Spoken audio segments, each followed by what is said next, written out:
Hey, what's up? It's Cute What If. This side. Today we will be seeing what if Deku faced the demon slayers in the Moonlit murders.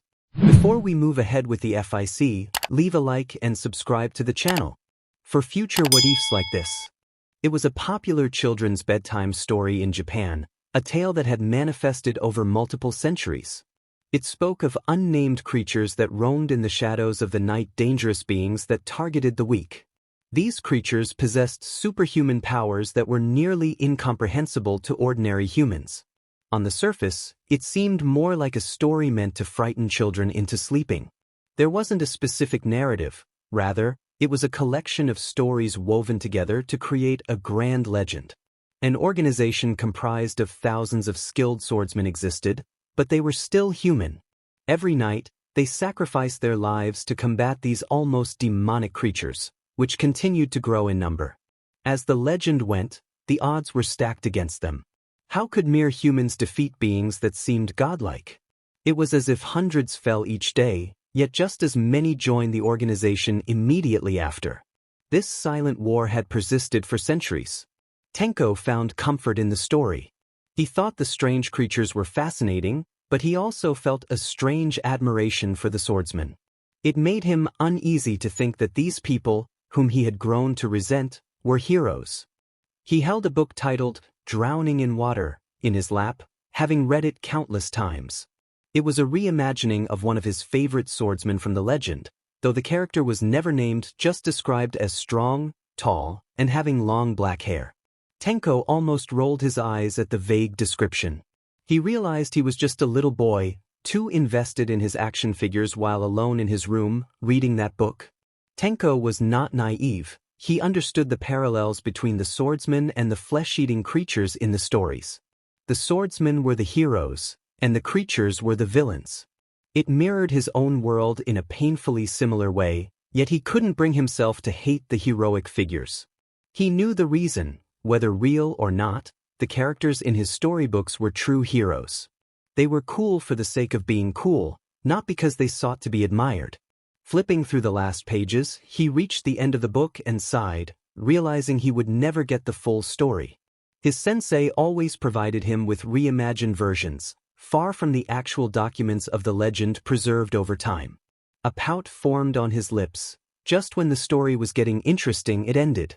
Tenko closed the book and placed it on the bedside drawer, taking a moment to glance at the other titles his sensei had allowed him to own: Drowning in Water, Dance of the Fire God, Drop of Blood, Sting of a Butterfly, Heart Ablaze, A Family in the Shadows, and Perfection. Those were just a few of the 12 books on his shelf, a bit cheesy if he were to be honest. Some were thin, only a few pages long, likely due to the scarcity of information about the swordsman. He was grateful to have these books, even if reading was just a small hobby he might outgrow. For now, he was intrigued by the legend. He wished he could learn the full story one day, but he couldn't let an old legend cloud his judgment. After all, Tenko was on his way to becoming a villain. Still, he thought, what harm was there in a little entertainment? With a small sigh, he lay back on his bed, staring up at the empty ceiling. It was time to sleep. He tucked himself in, curling up under the blankets, his small arms wrapping around his waist for comfort. The legend was a bedtime story for children. No child in Japan had grown up without at least hearing of these figures. According to the legends, they controlled various elements.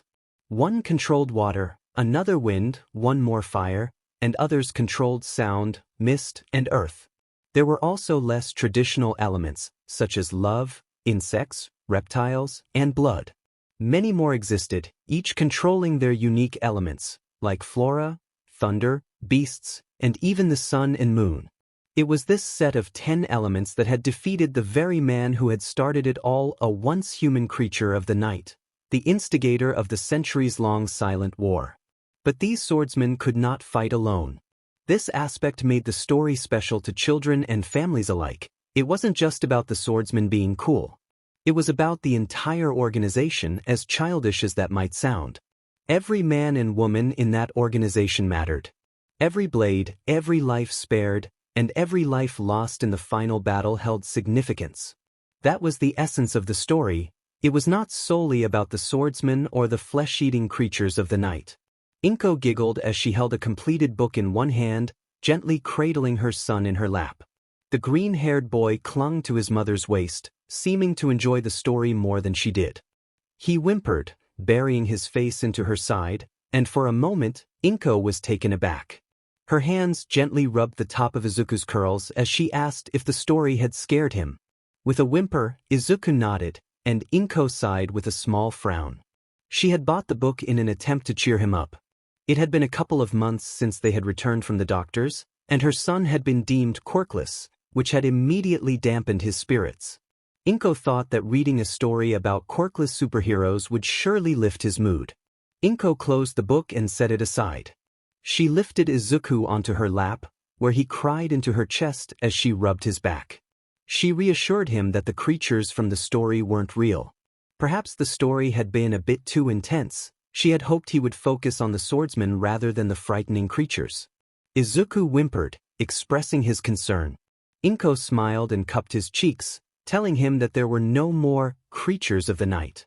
She noticed him sniffle and wipe his face against her sweater, shaking his head in response to her question about whether he understood. She would have to clean that later. Suddenly, Izuku yelped as he was lifted into the air. Inko explained that the swordsman had taken care of the creatures, asking if he thought they were super cool. As she spun him around, Izuku felt a smile stretch across his face. He grinned and laughed, hugging her neck tightly as she held him up. Inko smiled softly, reminding him that even those without quirks could be cool. For a moment, Izuku's worries faded away, and a new glimmer appeared in his eyes. He realized that he, too, could be cool. Izuku smiled, his chubby cheeks squishing up to his eyes at the realization. He couldn't help but cling to his mother even more, feeling significantly better than he had over the past week. These swordsmen were legends. While All Might was a symbol of peace for Japan, these swordsmen held the true title of heroes. Without them, Japan would not be the same as it was today. But of course, these were just legends, weren't they? Legends were myths. There was no way these people were actually real. Right? A murder case? Aizawa echoed as he stood in front of his boss's table, hands lazily stuffed in his pockets. He watched as the spinning chair in the middle of the office turned around, revealing his boss, Nizu. Nizu resembled a small bear cub, which was quite cute, but the news he had just shared was anything but. That's what I said, Nizu smiled, his ears twitching involuntarily as he flipped through the folder he held in his paws. Aizawa could already feel a headache coming on just from the thought. He understood the gravity of the situation, so he kept quiet and allowed Nizu to elaborate. This was no trivial matter, and he knew that. However, Aizawa did wonder what had led Nizu to think this was necessary. The pro-hero had not yet caught wind of the situation. It wasn't his job to stay updated on such matters.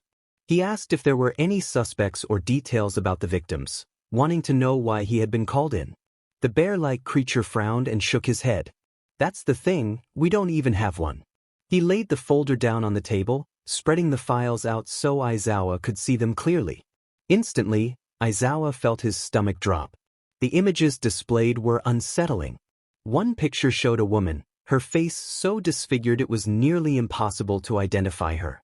Aizawa doubted the police even knew who she was due to the state of her remains. The second image was of a young child, similarly affected, with significant injuries that made identification easier. The last image was of an elderly but athletic man, whose body lay amidst thick bushes, showing signs of a violent struggle. All three images were disturbing, but they shared a chilling similarity that made Aizawa feel nauseous. A cannibal? I'm afraid I agree, Nizu nodded solemnly, closing each file slowly before stacking them neatly. These are only a few of the victims in the area, and I'm sure there are many more that the police haven't discovered yet. Aizawa remained silent, staring at the now-closed files. Due to the rise in murder cases over the past few weeks, Nizu had decided to increase the number of pro-heroes on the streets, especially at night. He was not the first Aizawa had called in, but Nizu hoped he understood the request. Looking at Nizu, Aizawa could see the subtle plea in his eyes. Nizu was not forcing him, He was presenting the situation professionally and allowing Aizawa the choice to accept or decline. Still, Aizawa suspected Nizu already knew his answer. He agreed to be available throughout the night, requesting only that his morning slots remain free. Already done. Nizu smiled, leaning down from his office chair to pull out another folder from one of his drawers. Aizawa sighed, noticing his schedule was already cleared for the day but filled with night duties. It would require him to adjust his sleeping pattern, but he figured he could manage even if his caffeine addiction was not being satisfied enough. With a swift motion, the sound of a creature's mouth was silenced. The girl landed gently on the dirt ground, the sound barely audible as she stood up slowly. A circle of disintegrating corpses surrounded her. "Are we done now?" YN smiled, addressing the ashes around her. Of course, there was no reply. Her smile faded as she scanned her surroundings, ensuring the demons had completely disintegrated and wouldn't chase her again. As she looked around, she noticed a familiar red ribbon on the ground. But she sauntered over to the ribbon, gently picking it up. A demon had managed to pull it from her hair during an ambush. With a sigh, YN ran a finger through her hair, intertwining the ribbon into her usual hairstyle. As she finished, the forest clearing was silent, with only the subtle breeze rustling the leaves of the thick trees around her. It felt oddly peaceful in a way. Well, as peaceful as it could get. YN recognized that loud, rough voice instantly, and she couldn't help but roll her eyes. On another side of the forest, two men stood back to back. Surprisingly, Ju and Senemi were managing to fight civilly, their blades poised against the demons charging at them with grotesque, wrinkled faces. Sanemi wished he could spit at them. He had done that before. "Behind you," Ju said quietly, his deadpan gaze fixed on a demon lunging toward a distracted Sanemi. He swiftly decapitated the demon with one fluid motion. "I had it under control." Sanemi scoffed, swinging his arm and body to slice off another demon's head with impressive strength and speed, a sharp gust of wind following his strike and taking down two more demons. Ju barely glanced behind him, dispatching another demon with a single swing of his sword. This ambush had been ongoing for a few minutes, and the demons seemed to appear from nowhere. Luckily, it seemed that the demons were beginning to dwindle. An echo of maniacal laughter from Sanemi rang out behind Ju, but he chose to ignore it. Ju's body moved on instinct, slicing through any demons that approached him. Eventually, he finished clearing his side of the area and turned to see Senemi, whose enthusiasm was fading as the battle continued. Soon enough, Senemi completed his task as well, leaving a massive pile of disintegrating demons around them. Senemi clicked his tongue in annoyance, stabbing the tip of his sword into the temple of a fallen demon. He grumbled about the audacity of the demons to challenge them. Ju found it strange. Demons were usually independent creatures, so it was odd to see so many banding together. He furrowed his brows as he sheathed his sword, contemplating whether there was a larger force behind this unusual gathering. Ju suddenly asked where YN was, prompting a scoff from Sanemi. He shrugged, flicking his sword to clean off the remnants. Sanemi expressed his frustration about having to clear the forest multiple times, feeling like an exterminator. As Sanemi yelled, their crows flew through the leaves, signaling the completion of their mission. Kanzaburo landed gently on Ju's wrist, while Sorai perched on Sanemi's shoulder. Ju quietly asked Kanzaburo about YN, but the elderly crow seemed to have forgotten her. Sorai adjusted himself to face Ju and informed him that YN was in a nearby clearing. Sanemi ordered Sorai to track her down, and the crow took off into the sky, followed by Kanzaburo. The two crows took a step forward simultaneously, then paused to glance at each other before taking another step together. Sanemi, irritated, accused Ju of copying him, pointing an accusatory finger. Ju remained expressionless, which only fueled Sanemi's annoyance. The two men exchanged glares before they both turned to follow Sorai's path through the trees. Just as Sanemi prepared to leap into the branches, Ju grabbed the back of his collar, pulling him back. Sanemi felt like a ticking time bomb as he was yanked backward, watching Ju's Heiori blur past him. When Ju landed among the branches, he greeted YN, his voice as monotone as ever, as he walked past the ashes of the demons to approach her. YN smiled and asked where Sanemi was, but before Ju could respond, Sanemi jumped down from the branch, exclaiming about the chaos in the clearing. His voice dropped in volume as he took in the scene, realizing there were far more demons here than they had dealt with together. Sanemi couldn't help but smile at the sight, recognizing YN's handiwork as the Blood Hashira. YN explained that a group of demons had attacked her when she separated from them. Sanemi scoffed, expressing his disdain for the demons' cowardice in attacking as a group. YN giggled at his comment, noticing Ju holding back an eye roll, sensing a hint of sass beneath his stoic demeanor. She reassured them that they had done well. Ju gently took YN's hand, checking for any injuries. His empty gaze flicked toward Sanemi, who glared at the sight. Ju noted that YN had no visible wounds, just some blood, likely from the demons. YN assured him she was fine, but Sanemi interrupted, pointing out that the sun was about to rise. Ju wanted to call him out for interrupting, but he knew Sanemi was right. Warm hues were beginning to fill the night sky. YN's face lit up as she clapped her hands together, excited that their shift was over and it was time for rest. Sanemi snorted, ruffling her hair and reminding her that Hashira business was never truly over. The reality of their lives as demon slayers meant that sleep deprivation was a constant struggle, especially for the Hashiras, who often sacrificed rest for their duties. You would think the strongest swordsmen in the corps would prioritize their health, and they did to some extent, but that concern rarely extended to their sleep schedules. They were practically workaholics, driven by their commitment to their mission. YN sighed at his statement, a knowing smile on her face. It was the life of a Hashira after all. Still, she longed for at least a 30-minute nap.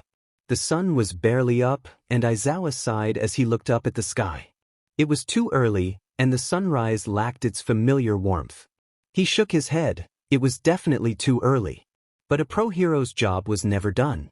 As his shift was nearing its end, a loud crash had caught his attention, prompting him to run toward the source of the sound. Upon arrival, he was met with a scene of chaos. Police cars and ambulances surrounded a small house on the side of the street, half of it collapsed. Officers worked diligently to cordon off the area with bright yellow tape. In the midst of it all stood Hawks, the top third hero of Japan, looking utterly exhausted. His jacket was torn and stained, drenched in blood. He stumbled, clutching his stomach, which continued to bleed profusely, creating a puddle beneath him. The nearby police officers immediately recognized Aizawa and pointed toward Hawks. Alert, Aizawa pulled down his goggles and moved under the yellow tape, rushing toward the damaged building. Hawks sighed heavily, nearly collapsing from the pain. This was beyond the usual injuries he sustained on missions. Yet, what kind of pro-hero couldn't endure a little pain? Though, in his case, it felt like he was holding his own intestines in his hands. A pained sneer crossed his face as he wondered how a civilian could be so strong. Before he could ponder further, a blurry figure rushed past him. His vision was failing, but he managed to discern that it was another pro-hero. Aizawa couldn't hear anything. The world around him had become a blur. He focused on the figure standing amidst the thick cloud of dust, bright red eyes glowing through the smoke. As he approached, a strong scent of blood and decay assaulted his senses. Crossing the boundary between debris and the sidewalk, he was met with a horrifying sight, the lifeless bodies of a woman and 2 children. Just then, a wrinkled gray hand reached out toward him, a chilling way to start the day. It was a pleasant day when Sanemi separated from YN and Ju after their mission, much to his dismay. The bright, sunny atmosphere contrasted sharply with the jovial faces of the villagers passing by. Laughter and chatter filled the air as Ju and YN enjoyed their meal on a nearby stone bench, a secluded spot perfect for people watching. Ju had insisted that YN join him for breakfast before heading back to headquarters. The request had made Sanemi clench his fists, nearly sparking a fight before Sorai called for him to attend to a mission elsewhere. The silence between Ju and YN was comfortable, marked by an unspoken respect. They listened to each other, despite their differences. YN mentioned how Kamadu and the others seemed to be doing well, smiling as she sipped her miso soup. She mused about their bravery, hoping they wouldn't face any dire consequences soon. Ju nodded, sensing something was off.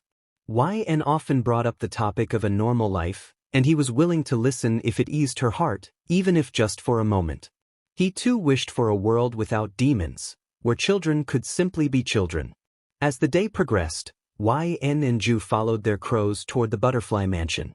Kanzaburo floated beside Suzumi, YN's crow, surrounded by an aura of flowers. YN giggled at the sight, enjoying the simple pleasures of life. The two had spent the entire day together, sharing moments that brought them closer. Perhaps it was the sudden lack of missions for the two, but most of their day consisted of walking around the marketplace in a nearby village or resting in a large grassy field they had discovered. This continued until sunset, when their crows would announce a mission. Suzumi cawed cheerfully, flying in a circle around the Hashira, urging them to follow her. They still needed to pick up another demon slayer for the mission. YN tilted her head in curiosity, and even Ju appeared intrigued, though his expression remained stoic. Gathering from the context, they were headed for the butterfly mansion, and YN hoped it was Shinobu they would meet. Ju, on the other hand, hoped for anyone but Shinobu. While he had grown accustomed to her teasing, he felt she knew too much for his comfort. He was convinced that Shinobu held at least one secret about each of the Hashira. As they walked along the dirt path toward the butterfly mansion, Ju suddenly spoke up, asking Tanjiro where he was. YN perked up, craning her neck to look for the burgundy-haired young man. Ju gently turned YN's head toward the slowly appearing front gates of the butterfly mansion, where Kamado Tanjiro stood, already dressed in his full demon slayer uniform. Tanjiro's crow flinched at the sudden call of his name, as did Tanjiro himself. Upon recognizing who was calling him, he grinned and greeted them warmly. YN asked how he was feeling, and Tanjiro responded with enthusiasm, insisting she call him by his first name. YN smiled and encouraged him to call her by her first name as well, causing Tanjiro's face to heat up as he nodded nervously. Tanjiro then asked if they were the ones he was going on a mission with, and YN confirmed that they were, mentioning she had thought they would meet Shinobu. Per Ju's suggestion, the three decided to stop the small talk and head over to their mission, though the conversation continued as they walked. Tanjiro shared that Nezuko was doing well, sleeping inside the box on his back, and mentioned that Inosuke was eager to return to missions while Zenitsu was still recovering. YN expressed concern for Nezuko's safety, noting that Muzan would be eager to find her if he learned she was not under his control. Tanjiro's expression turned serious as he explained that Nezuko insisted on being with him, and he couldn't leave her behind. As they walked through the dense forest, a sudden silence enveloped them, broken only by the rustling leaves. YN stopped, sensing something in the wind. The rustling grew louder, drowning out everything else, including the sound of her own heartbeat. Without warning, a demon leaped from the bushes beside Tanjiro, grinning madly as it targeted him. In an instant, Ju yanked Tanjiro away from danger, drawing his sword. The demon crashed into a nearby tree, and YN, crouched in a wide stance with her sword in hand, displayed her confidence as she confronted the demon, taunting it about its cowardice. Ju pulled a shaken Tanjiro to his feet, and despite his fear, Tanjiro readied his sword, feeling the weight of the situation. YN lunged at the demon, and Ju shouted a warning to Tanjiro, who instinctively swung his sword behind him, striking the demon and sending it crashing back. More demons emerged from the shadows, but Ju swiftly dealt with them while Tanjiro fought alongside him, their movements synchronized as they defended against the onslaught. After a fierce battle, the horde of demons finally ceased, allowing Tanjiro a moment to catch his breath. Exhausted, he fell to his knees, his sword slipping from his grasp, while Ju remained relatively unscathed, though a bit of blood marked his clothes. Ju questioned Tanjiro's well-being as he wiped the lower half of his face with his sleeve. Tanjiro, drenched in sweat, collapsed his forehead onto the ground and struggled to catch his breath. He wondered how Ju remained unaffected and asked about Chisuke, expressing concern for her safety. Ju quickly reassured him that she was fine, pulling Tanjiro back to his feet and urging him to stay alert, as their fight was not over yet. Meanwhile, deeper in the forest, YN faced a demon with a frown. Her stance was relaxed, but her sword was ready in her dominant hand as she stared down at the creature. The demon appeared to be choking, making grotesque sounds as it struggled to clear its throat. YN half-heartedly apologized, acknowledging that the demon must have swallowed some of her blood. It was strange for her to feel any sympathy for a creature that had harmed her. Despite her concern for the demon, she winced at the sight of her own injury, a deep wound on her left arm. It was unusual for a Hashira to sustain such a serious injury from a demon that lacked a blood demon art. She pondered how this demon had become so strong and coherent so soon after its transformation. The demon still retained some color, indicating it had likely turned just days ago, which troubled her. YN approached the demon, now half disintegrated, and demanded to know how many humans it had consumed. Her tone was harsh, and she kicked its torso, prompting a painful response. As she looked into its eyes, she saw a flicker of humanity, which filled her with guilt for her earlier actions. The demon expressed regret, mentioning its family, but before it could finish, its head disintegrated into ash, leaving only dust and tears behind. YN felt a wave of nausea wash over her. Though she had witnessed death many times, this moment weighed heavily on her heart. She was frightened by the uncertainty of what lay ahead. Shaking off her unease, she examined her wound, relieved that it was not as severe as it could have been.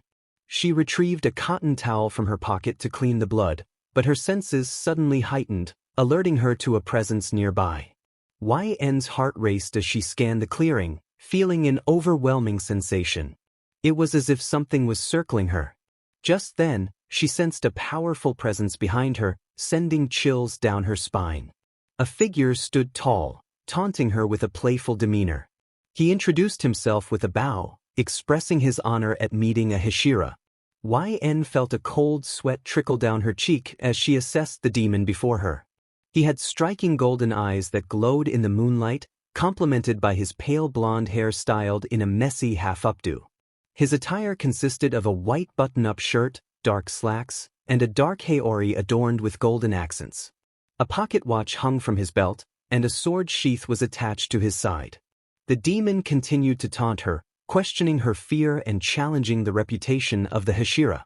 He pointed to his temple, and the glow in his eyes intensified, revealing a kanji character that froze Y North in place.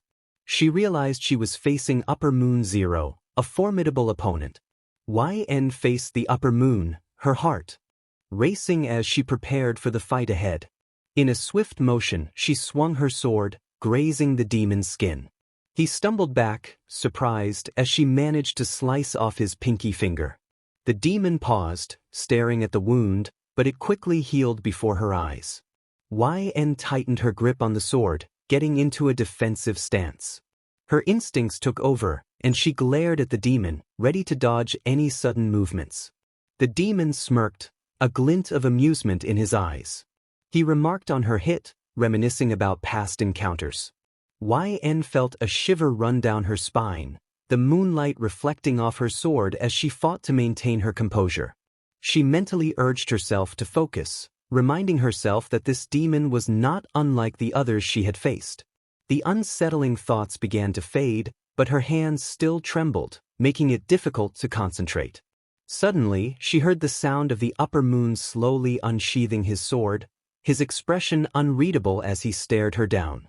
He declared that he had a job to do, intensifying the tension in the air. YN didn't expect much from the sudden fight with Upper Moon. In fact, her death seemed like the most reasonable ending to the entire situation. So why was she still alive? That question echoed in her mind as she tumbled harshly to the ground. Her back flipped off the dirt floor before she crashed into a nearby tree, landing face first as her arms absorbed most of the impact. They struggled to keep her upright. The demon's voice taunted her, further igniting her frustration. YN glared up at Upper Moon Zero through her torn sleeves, seeing that annoyingly smug smile on its face. Slowly, the demon raised a hand to point behind him, suggesting something sinister about her friends. The tension between them was palpable, her pained glare meeting the demon's mocking gaze as it approached, sheathing its katana behind its back. Panic surged through her thoughts at the thought of her friends facing this monster. With great effort, she tried to rise to her knees, reaching for her sword that had fallen beside her. She managed to touch it, But the demon's voice interrupted her thoughts. It expressed disappointment, revealing a pocket watch dangling from its hand, ticking ominously. Then everything went dark. Tanjiro's senses heightened as he stood, his breathing steadying. A familiar scent filled the air, stronger than before, clouding his other senses. Suddenly, a sharp sound cut through the atmosphere as Ju's sword narrowly missed Tanjiro's head. Ju had reacted instantly, slicing through whatever had threatened Tanjiro from the shadows. Tanjiro's gaze fell on the remnants of a pocket watch, oddly still ticking despite being sliced in half. As he focused on it, the overwhelming scent returned, stronger than ever, and all of it was coming from. His warning came too late. Ju crouched to pick up a piece of the clock, and in an instant, the ground beneath them vanished. A heartbeat echoed in the silence. Strong winds whipped around Tanjiro as he fell through darkness. He forced his eyes open, feeling his Heiori billowing in the air beside him. Blurry figures fell alongside him, but fatigue overwhelmed him, and his eyes closed again. In Musutafu, Japan, the night sky opened to reveal a dark abyss that absorbed the bright lights of the bustling city below. 3 figures plummeted from the sky, barely conscious. Their impact created a dent in the concrete of an isolated area. Tanjiro groaned, struggling to push himself up. His body felt winded, and he wondered how he had survived such a fall. Blinking away the blur from his vision, he rubbed his eyes until they cleared. A heavy weight seemed to lift from his shoulders, but then he realized what was missing: the wooden box he always carried. Panic surged through him as he called out for Nezuko. Hearing a familiar sound nearby relaxed his tense muscles. He sighed in relief when he saw Nezuko looking up at him with her bubbly pink eyes. He wrapped his arms around her, grateful she was safe. However, Nezuko huffed and pulled away, crossing her arms and pouting. Tanjiro realized his mistake and apologized, feeling a mix of amusement and affection. His gaze shifted to Ju and YN, both lying motionless. Relief washed over him when he saw Ju was uninjured, but it quickly faded as he noticed YN's beaten state, her Heiori torn and stained. Dried blood at the corner of her mouth worried him, but she still seemed alive. Nezuko crawled over to Ju, gently patting his arm to wake him. A muffled grunt escaped him as he slowly opened his eyes.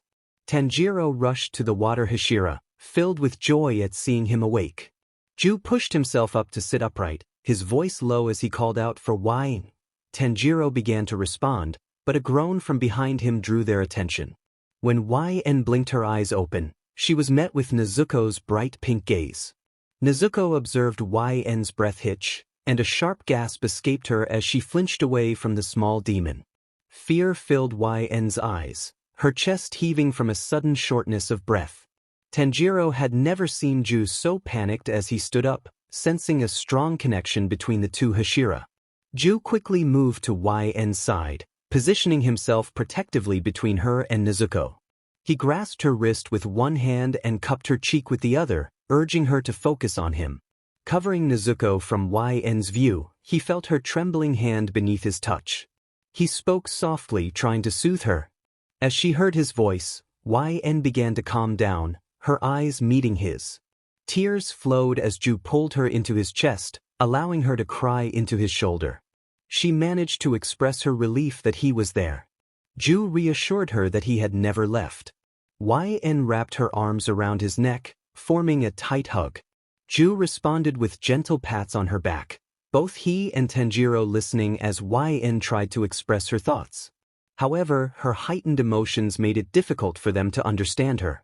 Tanjiro gently encouraged her to calm down and breathe, expressing his concern for her well-being. Ju felt YN shake her head as she began to regain her composure. With her eyes peeking out from Ju's shoulder, she surveyed the unfamiliar surroundings. Tall, glowing buildings loomed over them, and a poster of a tall blonde man with a bright grin caught her attention, indicating he must be a popular figure. As they walked through a dark alleyway, Tanjiro called out to YN, who had her back turned to them. She led the way, her lips quivering as she gripped the bandaged skin of her right arm tightly. Blood seeped through the cloth wrapping around her arm, but she insisted she was fine. Ju, acting on impulse, urged her to share what was happening. He reminded her that they couldn't solve the situation together if she didn't provide context. His hand rested on her shoulder, and though she flinched at the contact, he remained steady. YN managed to utter a few words, but before she could finish, loud music erupted from the end of the alleyway. Tanjiro stepped out first, joining YN as Ju followed closely behind. YN's eyes lit up at the sight of the festival, her earlier nerves seemingly forgotten. She expressed her eagerness to ask the festival-goers for directions. Ju placed a hand on her shoulder, reminding her that they would accompany her this time, preventing her from running off. YN sighed, feeling a bit childish but appreciating their concern. Tanjiro's laughter brought a sense of normalcy back to the moment, and he smiled at her, noting how nice it was to see her feeling better, despite an unpleasant scent lingering in the air. The festival was vibrant, filled with lively citizens and music. Booths lined the area, offering a variety of food. For the demon slayers, it was a familiar scene, having encountered festivals during their missions. However, a large crowd gathered around a stage, capturing Tanjiro's attention. Performers danced energetically, and as one swung a staff, Tanjiro noticed a faint trail of flames following its movement.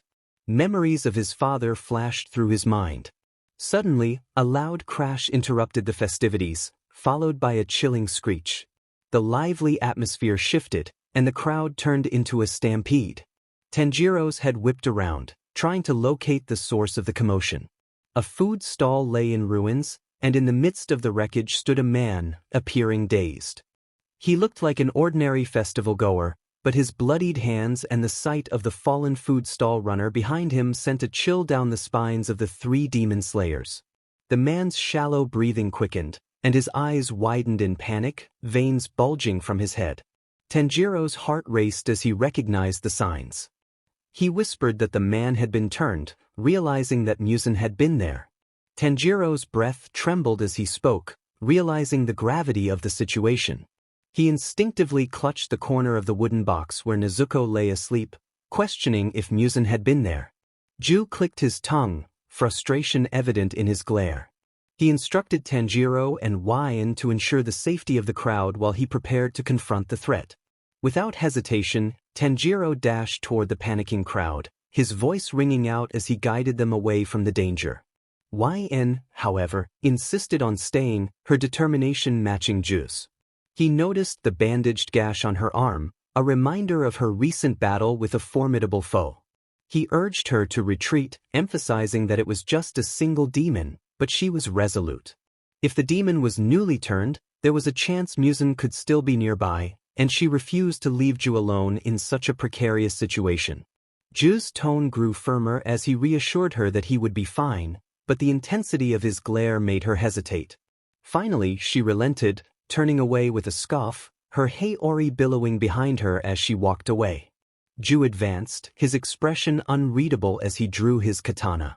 The demon had vanished from sight, and he suddenly halted, his instincts kicking in as he sensed danger above. He leaped back just in time to avoid the demon's attack, which struck the ground instead. With his sword ready, he dodged another swipe aimed at his face. Meanwhile, YN had successfully led a mother and daughter to safety. They expressed their gratitude, and the young girl excitedly proclaimed that YN and her companions were superheroes. YN chuckled at the notion, unsure of how to respond. The mother, amused, remarked on their youth, suggesting they were too young to be professional heroes. Just as YN was about to ask more, cheers erupted from the crowd as they spotted Kamui Woods, a well-known hero. Kamui approached, inquiring about the situation. The civilians explained that they had followed YN to safety while another boy had led others away. YN hesitantly introduced herself, mentioning her friends still fighting inside. Kamui's expression shifted to concern, urging her to stay with the others while he and his team handled the situation. He dashed off, leaving YN feeling anxious about her friends. Determined, YN sprinted back toward the festival venue, her heels clicking against the concrete. She was unbothered by the risk, knowing that demons were drawn to her. A sweet, alluring scent caught her attention, distracting her momentarily as she paused in front of an alleyway. Suddenly, a tall woman emerged from the shadows, enveloped in a pink mist, looming over YN. In another part of the scene, Death Arms confronted Ju, demanding he put down his sword. Ju's anger flared as he pointed his blade at the demon he had subdued, insisting that the creature posed a threat to everyone unless dealt with. Death Arms argued that even if the man had harmed someone, he didn't deserve to die. Tensions escalated as Kamui burst onto the scene, using his powers to attempt to restrain Ju, but the impact sent a cloud of smoke into the air, obscuring the chaos that was unfolding. As the cloud began to dissipate, the two heroes were taken aback, their breaths catching in their throats. The wooden vines that were intended to ensnare both Ju and the demon lay empty, twisting aimlessly as if searching for something. Ju and the demon had vanished without a trace. Kamui felt a rush of confusion, his mind racing as he watched the branches retract back into his hand. He clenched and unclenched his fingers, disbelief etched across his face. How could he have missed not one, but two targets? "You fool," a voice cut through the tension, filled with frustration. If looks could kill, Death Arms and Kamui would have been in grave danger. Ju was already on his feet, his eyes scanning the Moonlit festival venue. He realized he had lost track of the demon. For a newly turned demon, it was surprisingly swift, and with innocent bystanders nearby, it was only a matter of time before it struck. Ju needed to act quickly. He attempted to escape, but both Death Arms and Kamui blocked his path. His fighting stance relaxed, yet his glare remained fierce. Suddenly, a clang echoed through the air as Ju dropped his sword onto the concrete, raising his hands as if in surrender. "Fine. You win," he sighed. "Good. You just wanted to help, but this is dangerous," Death Arms replied, moving towards the fallen sword and crouching to retrieve it. "This is for your own safety." A chill ran down Death Arms' spine as a loud crash resonated nearby. A blur of green rushed past him, heading towards the source of the noise while snatching up Ju's sword in the process. Tanjiro Kamado had arrived, the young demon slayer appearing out of nowhere and sprinting towards the wreckage of a food stall. Tanjiro's senses were overwhelmed by the scent trails leading him to the demon he had just encountered. In his adrenaline-fueled rush, he overlooked a glimmer of white in the shadows beside the stall. With a burst of energy, he leaped into the air, sword raised high, prepared to strike the demon. With a powerful swing, his sword came crashing down onto the food stall, creating a massive crater in the ground. Silence followed, and Tanjiro was taken aback when no blood splattered onto him. Only debris and concrete bore the brunt of his attack. Kamui, struggling with his own abilities, attempted to extend his arm towards Tanjiro but found it unresponsive. Frustration mounted as he fumbled with his arm, just as their attention was drawn to slow footsteps approaching. A tall man entered the scene, dressed in a black jumpsuit with long, messy dark hair.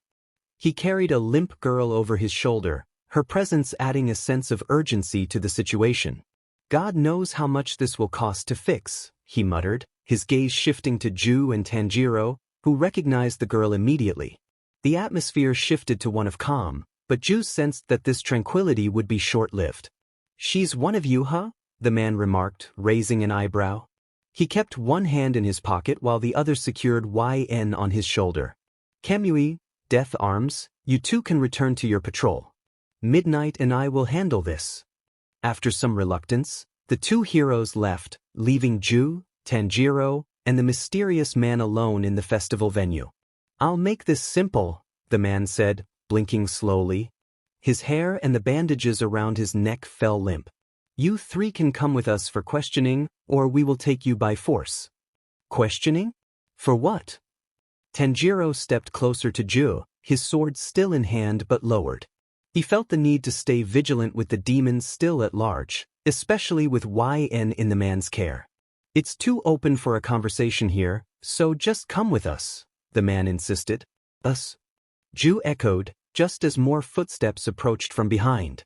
Tanjiro gasped, covering his nose as an overpowering scent filled the air.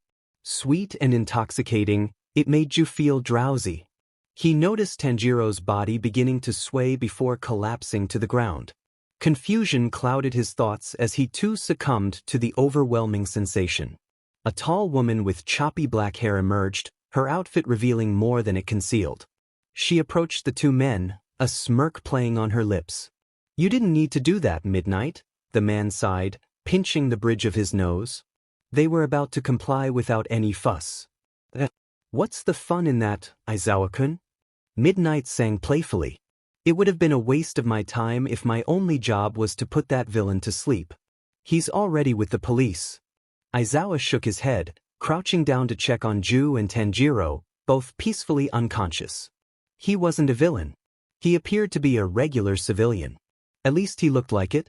If he had a quirk, he would have used it during the attack. "Are you suggesting these three might know something?" Midnight inquired.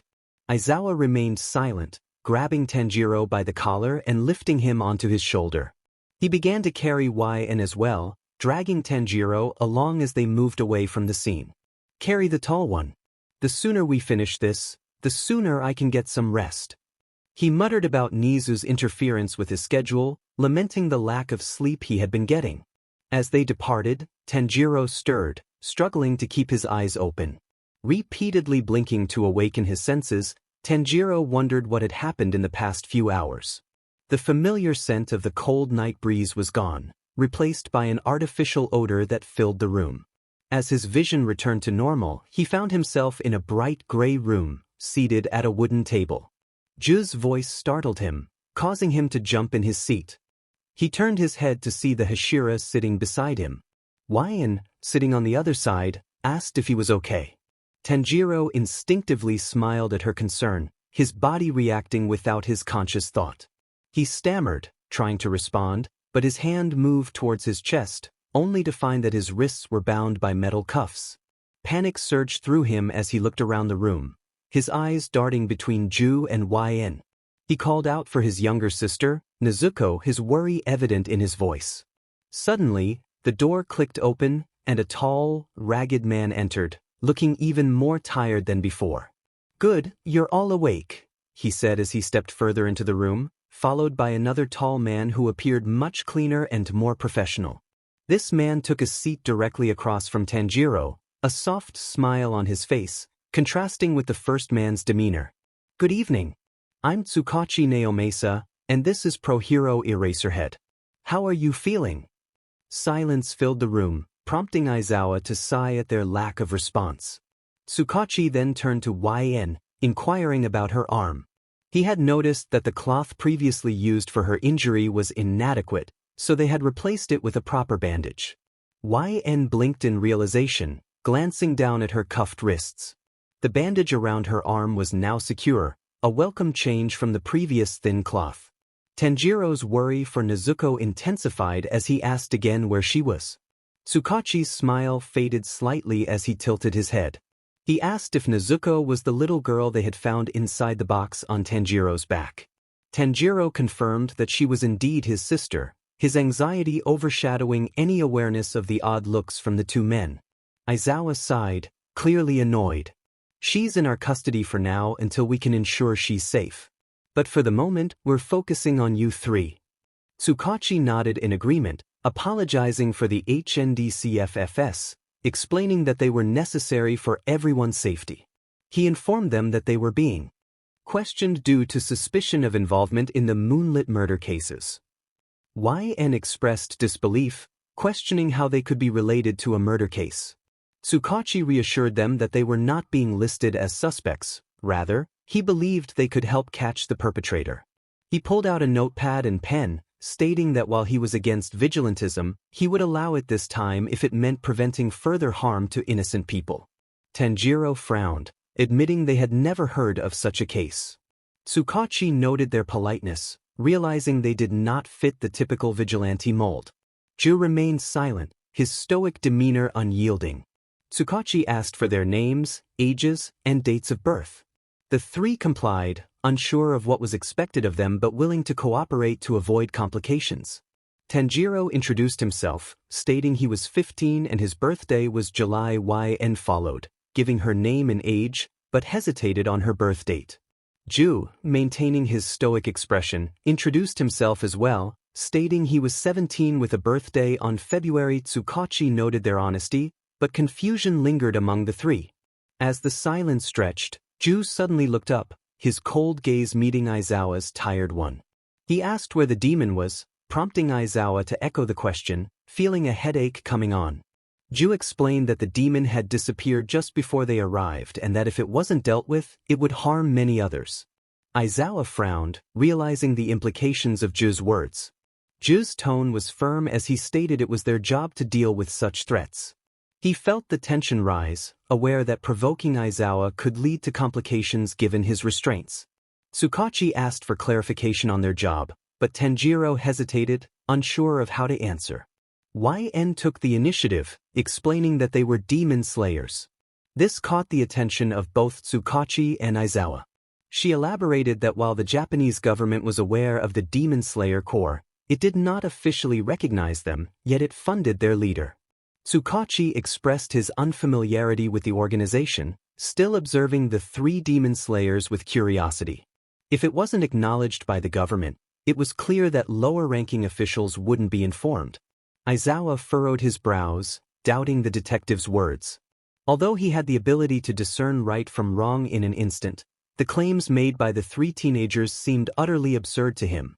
Tsukachi sighed in exasperation, affirming that they were indeed telling the truth, but it still didn't make sense to him.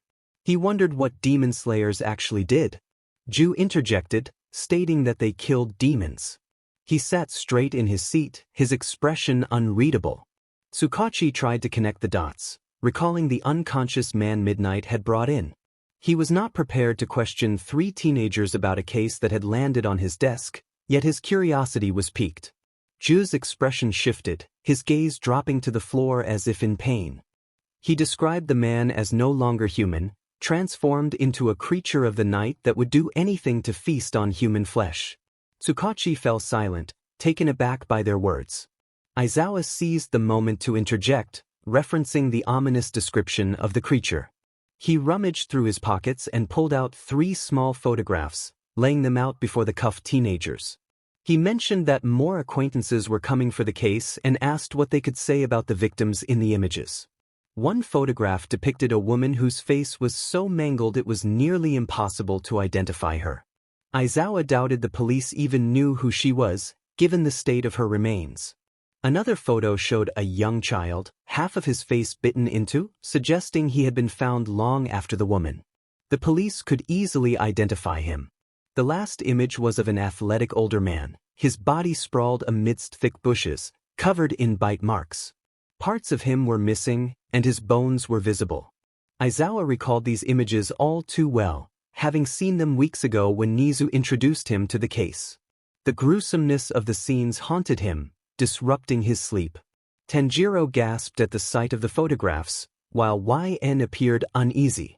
Aizawa, with a hint of mockery, pointed out that as demon slayers, they must have encountered their share of dead bodies. The images were disturbing enough, and the officers who had to document such scenes surely felt the weight of the tension in the air. Tsukachi emphasized the presence of multiple demons, his brows furrowing deeper as he considered the implications. The 3 teenagers nodded in agreement, and he questioned whether they were connected, perhaps part of a demon organization. Ju explained that demons typically preferred to work alone, except for lower-ranking ones, and that powerful demons often fixated on specific types of people. Aizawa observed Tsukachi, who stood up abruptly, the chair screeching against the floor. He excused himself, leaving Aizawa to realize he was meant to follow. The door clicked shut behind them, locking the 3 teenagers inside. Tanjiro, confused, wondered if they were free. Ju shook his head, noting that the cuffs remained on their wrists and the photographs were still on the table. He suspected they would be there for a while. YN expressed concern for Nezuko but reassured herself that they had been told she was safe. She felt comfortable enough in the officer's presence to relax slightly. Tanjiro suggested that perhaps the locals might know something, but they needed to find their Kasugai crows to navigate back home. The 2 Hashira nodded, acknowledging that their crows usually guided them, and most demon slayers struggled with navigation. Ju pondered the man with the wooden helmet, recalling a flash of Kamui. He realized that the man had not been a demon, he would have sensed it. He had been too focused on the vanished demon to think clearly. He described how the man's arm had extended into a vine of wood, attempting to capture him. YN chimed in, recalling a sweet-smelling pink mist that had made her faint, and she remembered someone approaching her before she lost consciousness. Tanjiro added that he experienced the same thing but had been out too quickly to see anyone. Ju mentioned seeing a woman before he blacked out, likely the same one YN had encountered. The trio fell silent once more, each lost in thought as they tried to piece together the mystery of their situation and the strange events they had just experienced. Perhaps they were demons that concealed their true nature, but no demon would ever refuse human flesh, especially that of a demon slayer. They would have met their end instantly. A shared question echoed in their minds. Ju leaned down, his brows furrowed in concern. Tanjiro's gaze was fixed on the floor, while YN leaned back in her chair, lost in thought. They all wondered just what kind of place they had stumbled into. The hero and detective duo walked through the hallways of the police station, with Tsukachi letting out a sigh as he nodded. He remarked that if these creatures were indeed real, it could explain the numerous unrelated murders and disappearances occurring within a single week. Tsukachi paused, his brows furrowing as he considered the implications. He wondered aloud why these creatures had gone unnoticed until now and whether previous unsolved murders could have been committed by demons. Aizawa blinked tiredly at Tsukachi's back when a familiar sound of heels echoed towards them. Midnight, known to them as Kayama Namuri, approached, cradling a young child in her arms. She greeted them cheerfully, mentioning that the principal and All Might were present. Tsukachi acknowledged her with a smile but quickly noticed the adorable child she was carrying. He inquired if the girl was not supposed to be in the lounge. Midnight glanced down at the child, barely able to contain her affection for Nezuko, who seemed reluctant to be left alone. As they got a better look at Nezuko, they noticed that her muzzle had been removed by police officers, who believed it would be more comfortable for her. Tsukachi commented on how carefree the girl appeared despite her unusual circumstances. Suddenly, two more figures approached them. One was a small rat in a fancy suit, sporting a large scar over his left eye, who greeted them with enthusiasm. The other was a towering muscular figure in a bright spandex suit, known as All Might, the pro-hero. All Might, with his usual exuberance, asked Aizawa why they had been summoned so early. Nizu, pulling out his phone, mentioned that Aizawa had provided a more detailed report, causing All Might to momentarily deflate before he laughed it off. Nizu revealed that they had a lead regarding the Moonlit murder case. All Might inquired if they had identified the murderer, but Tsukachi admitted that he was still trying to grasp the entire situation. He suggested they catch everyone up before entering the interrogation room for more answers. As they entered the room, Aizawa introduced the three individuals present: Kamado Tanjiro, Chisoku YN, and Tomioka Ju. Tsukachi followed closely behind, along with Nizu and All Might. The three demon slayers exchanged glances, surprised by the newcomers. All Might expressed his surprise at the presence of more children, prompting YN to react defensively. Ju, however, remained focused, his gaze landing on Nizu, the mouse-like principal. Nizu introduced himself with flair, much to Tanjiro's astonishment. Tsukachi took a seat across from Tanjiro, while All Might positioned himself on the opposite side. Nizu climbed onto Aizawa's shoulders before making his way to the table, commenting on the trio's liveliness, though none of them felt particularly lively at that moment. Nizu acknowledged that he had heard of their situation as demon slayers but had never encountered their organization before. He asked what they had been doing before arriving at the festival. YN expressed her confusion about the festival's name, and Aizawa explained that the Senshinomai festival celebrated traditional dances practiced by ancient swordsmen. Tanjiro pondered why the dance had seemed familiar to him, recalling his family's history. Nizu returned to the topic at hand, pressing for details about their activities before reaching the festival. Tanjiro recounted their mission in Hiragi Forest, where they had been ambushed by demons. He described how a pocket watch had been thrown at them, leading to a moment of chaos before everything turned dark.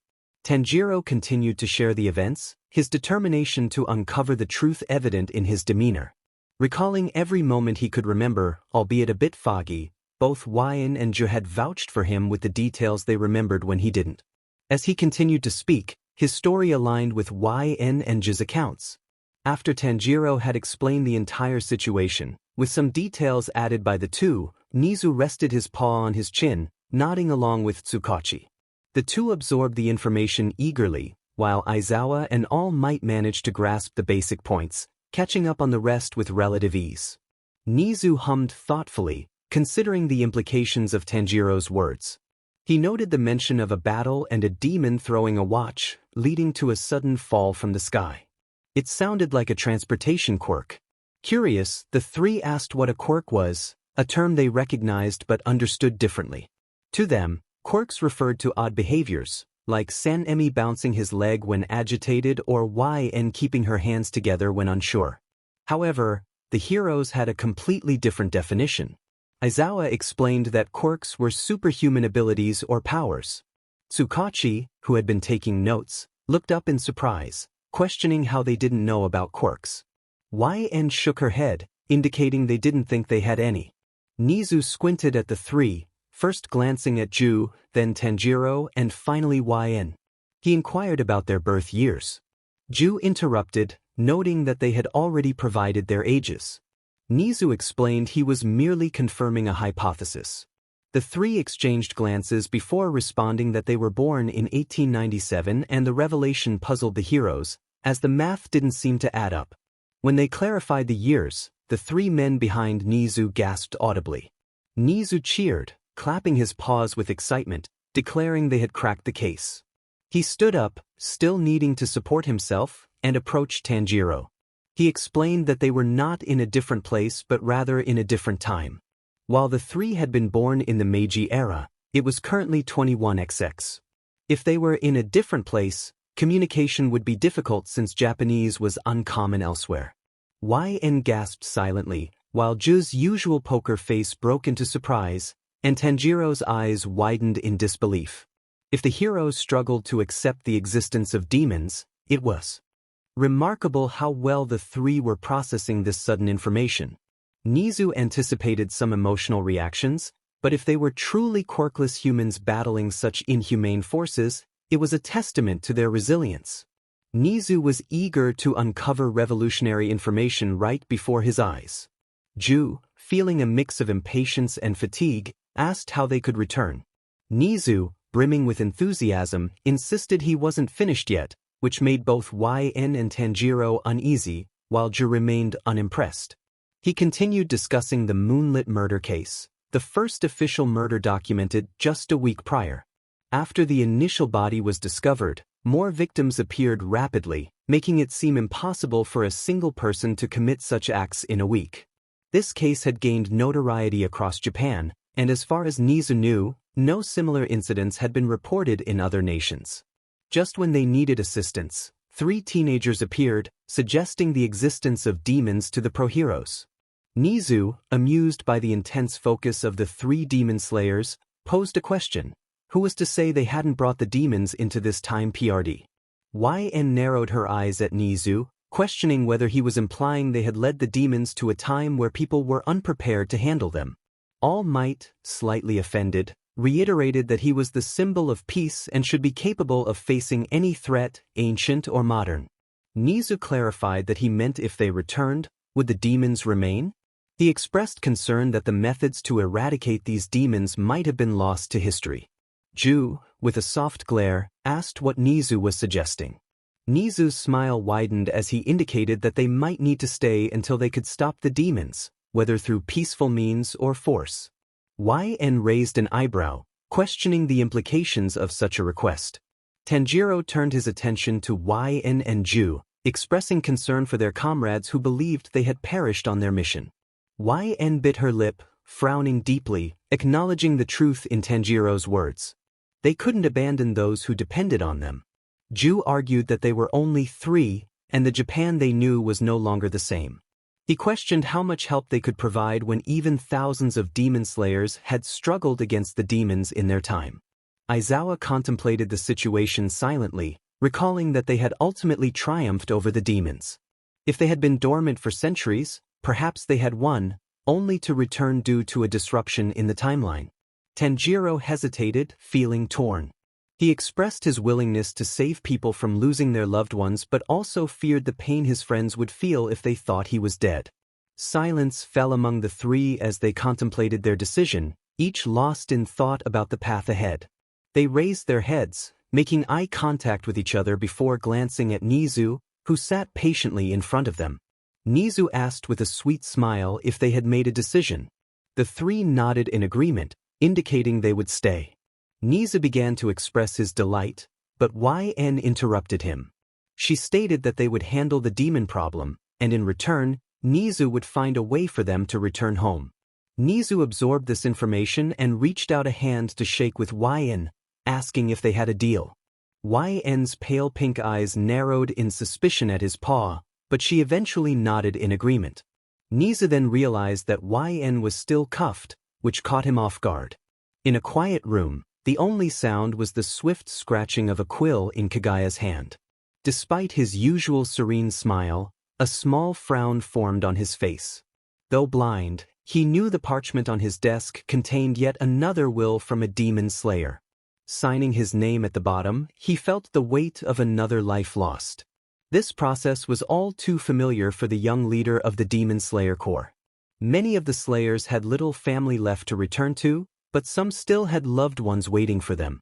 The thought of those who fought valiantly yet never returned weighed heavily on his heart. As the head of the Corps, Kagaya devoted himself entirely to the organization and its members, just as his younger sister risked her life on the front lines as a Hashira. He memorized the names and wishes of every demon slayer he had known, hoping to keep their memories alive a little longer.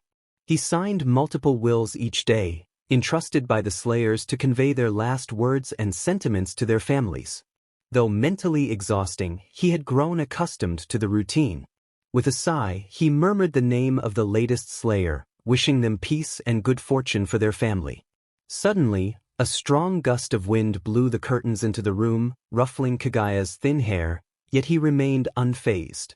A loud caw interrupted his thoughts. He paused his writing, wondering whose crow it was. A small thud came from a window, followed by distressed whimpers from the crow. It called out to him in a panic, identifying itself as Tanjiro's crow. Kagaya turned his head toward the sound, despite his blurry vision, and asked what was wrong. The crow coughed out a warning about an upper moon. Kagaya gasped softly, his grip on the quill tightening as he listened intently. The crow continued, mentioning the names of Tomioka, Chisuke, Kamdu, and Suzumi, revealing that they had disappeared after an encounter with Upper Moon. Nezuko jumped at Tanjiro's call, causing Midnight to instinctively tighten her grip around the young girl. Despite this, Nezuko managed to leap into Tanjiro's arms, twirling with joy as the siblings reunited. Tanjiro expressed his relief, grateful that she was safe. YN watched the heartwarming moment with a smile as she stepped out from the back of the police station, followed closely by Ju and the others. Ju approached, leaning closer to Tanjiro's shoulder where Nezuko nestled. The sight of her brought a smile to Nezuko's face as she reached out toward him, her fingers opening and closing in excitement. Ju observed her with curiosity.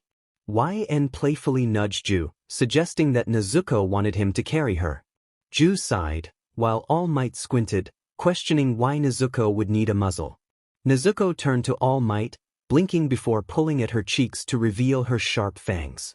Tanjiro nervously smiled and patted her head, explaining that Nezuko was a demon. Tsukachi and Aizawa gasped, while Nizu nodded in understanding. Tanjiro confirmed their relation, expressing how much he cared for his sister and how he couldn't bear to lose her. Nizu praised Tanjiro for his care, but Aizawa frowned, concerned about Nezuko's safety. He eyed the seemingly innocent child in Tanjiro's arms, taking a wide stance. Tanjiro instinctively pushed Nezuko closer to him, pleading with Aizawa not to take her away. Ju quickly intervened, asking if they could have Nezuko's muzzle back. Aizawa, already frustrated, tossed the muzzle to Ju, who caught it effortlessly. He unwrapped the red fabric and secured it back onto Nezuko, who offered little resistance. Midnight, curious, questioned why they were letting Nezuko go free. Tsukachi assured her they would explain later, noting that the three would have a long morning ahead. YN tilted her head, asking what he meant. Aizawa pointed out that they would be staying for a while since they had nowhere else to go. He hesitated before suggesting they stay with him, feeling uneasy about the arrangement.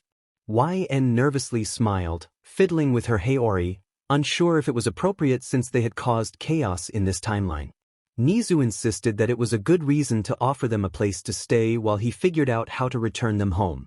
Aizawa agreed but warned that he would keep a close watch on them, not wanting to leave them alone without knowledge of the new technology.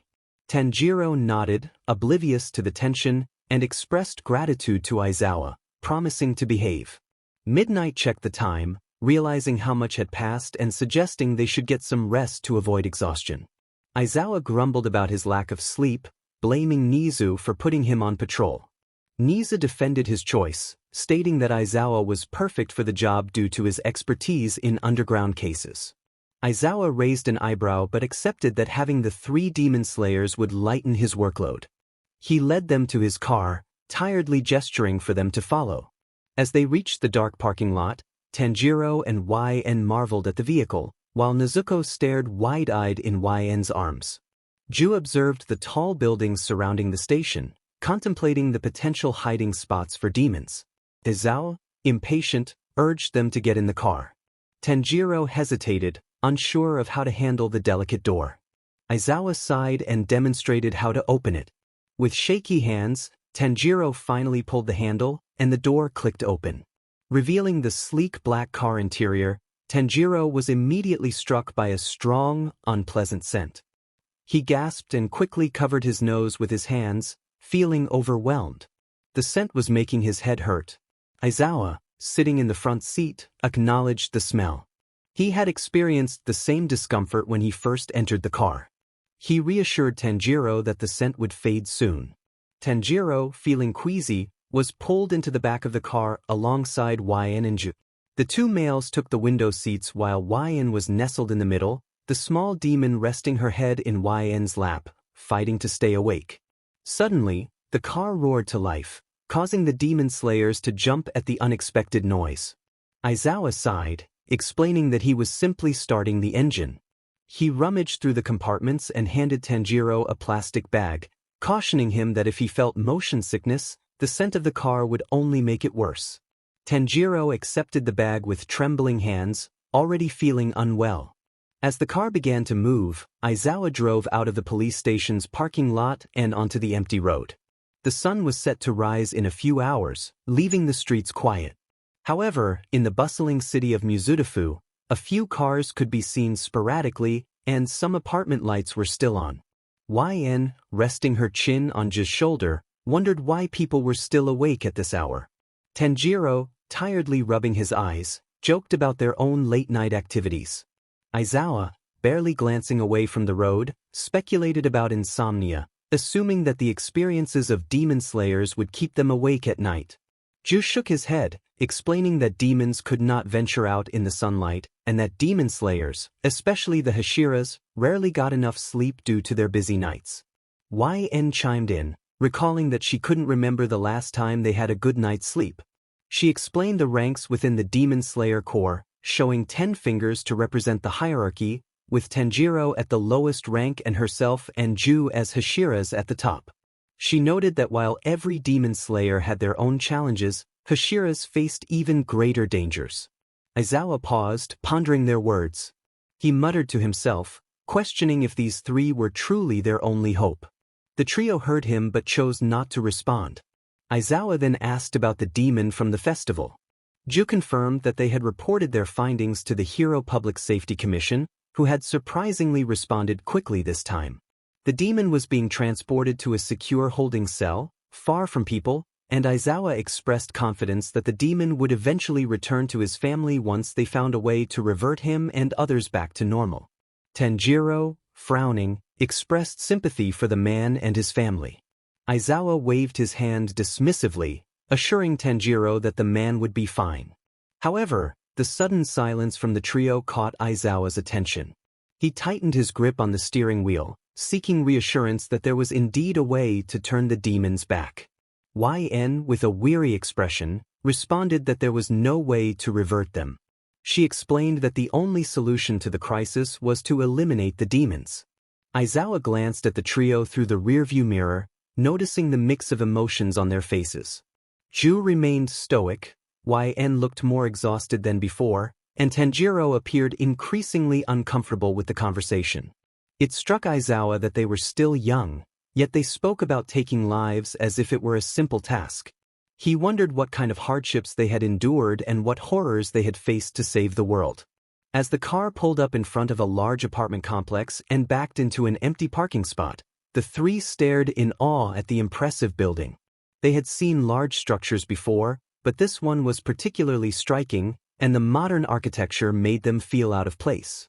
The engine quieted as Aizawa turned off the car and exited the front seat. Ju and Tanjiro followed suit, and YN stepped out as well, closing the doors behind them. Aizawa checked the time on his phone, realizing it was already 4 in the morning. A sudden gust of wind swept through the air, chilling him to the bone. He glanced around, feeling an unsettling sensation, as if something was watching him. Another gust of wind prompted him to look back at the trio. Ju and YN appeared calm, their hands resting on the handles of their swords, while Tanjiro scanned the surroundings, and Nezuko glared into the darkness. Aizawa felt reassured that he wasn't alone in sensing something amiss.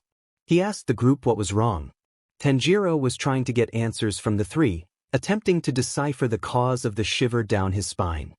He took a deep breath, struggling to make sense of the overwhelming sense in the air. His headache was making it difficult to focus, but he had an inkling of what it was. It was just a matter of locating it. Ju suddenly turned his head towards Aizawa, urgency in his eyes. Then came a loud crash from behind Aizawa. His breath caught in his throat, and he tensed, instinctively pivoting to see what had happened. His car had nearly been knocked over by a sudden force, but his attention was drawn to the back of YN's Haori, which was now dragging in the air before falling limp to the ground. There lay a gray-skinned, white-haired demon, its bloodshot eyes fixed on YN, with the back of her sword aimed at its neck. The soles of her heeled boots pressed down into the demon's abdomen, her weight bearing down on it. Aizawa felt a rush of adrenaline as he realized just how fast YN was. His heart raced. He could hardly believe that these beings were quirkless. YN gracefully twisted her sword, the blade now brushing against the demon's neck. In an instant, the demon's expression shifted from defiance to sheer terror as it felt the heat of the blade, understanding the material it was made from.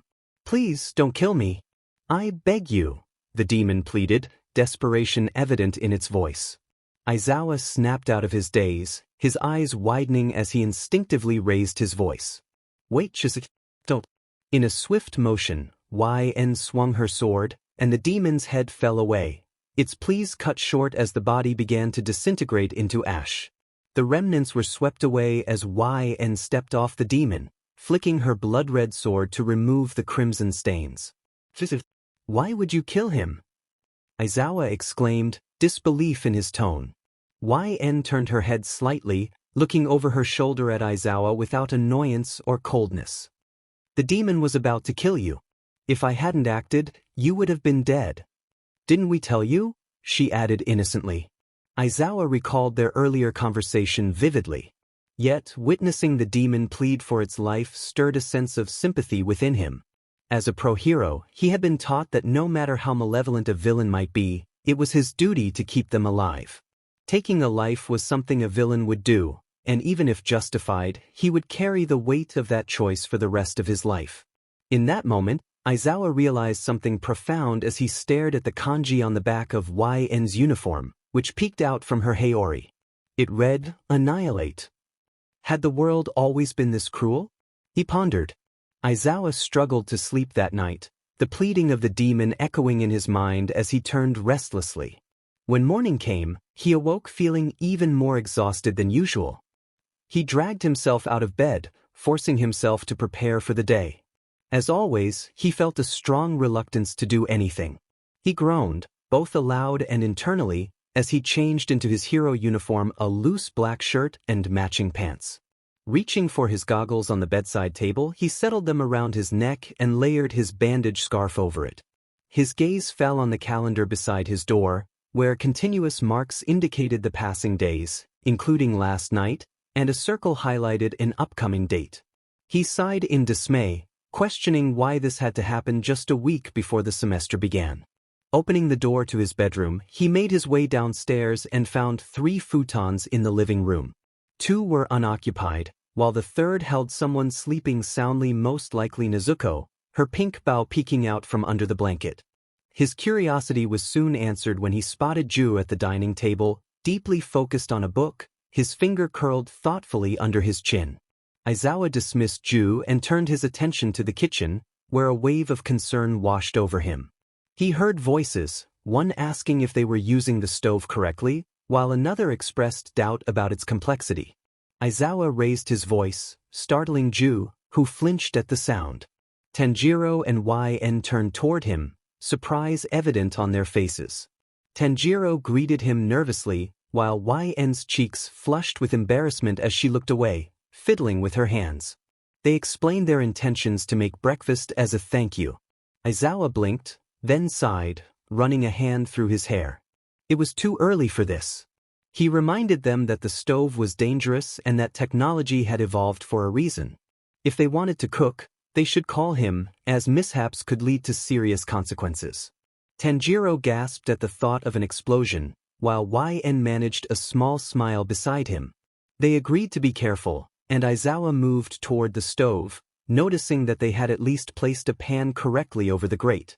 It was a relief, as he needed a quick breakfast before taking the 3 on patrol. The day outside was beautiful, a stark contrast to the near-death experience he had faced the night before. Although he had encountered danger before, he had always been able to react.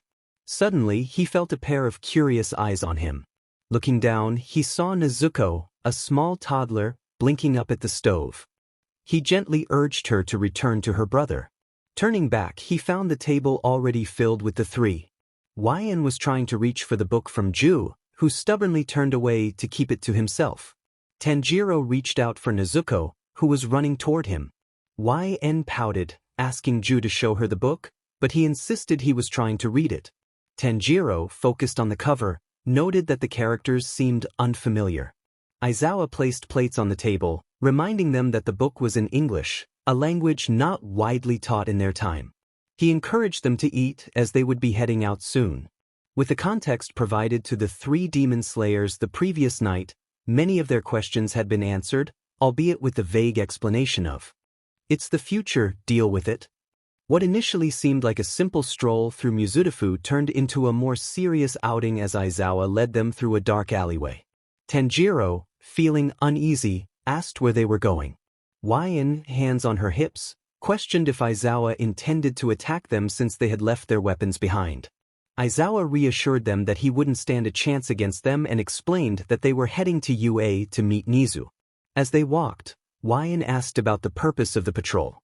Aizawa reminded them that he was a pro-hero, tasked with protecting the citizens of Musutafu. Tanjiro, confused, inquired what he needed to protect them from. Aizawa realized that the 3 had little understanding of the hero world, as heroes were only mentioned in passing in their conversations. He tried to simplify it for them, explaining that if everyone suddenly gained superpowers, both good and bad chaos would ensue.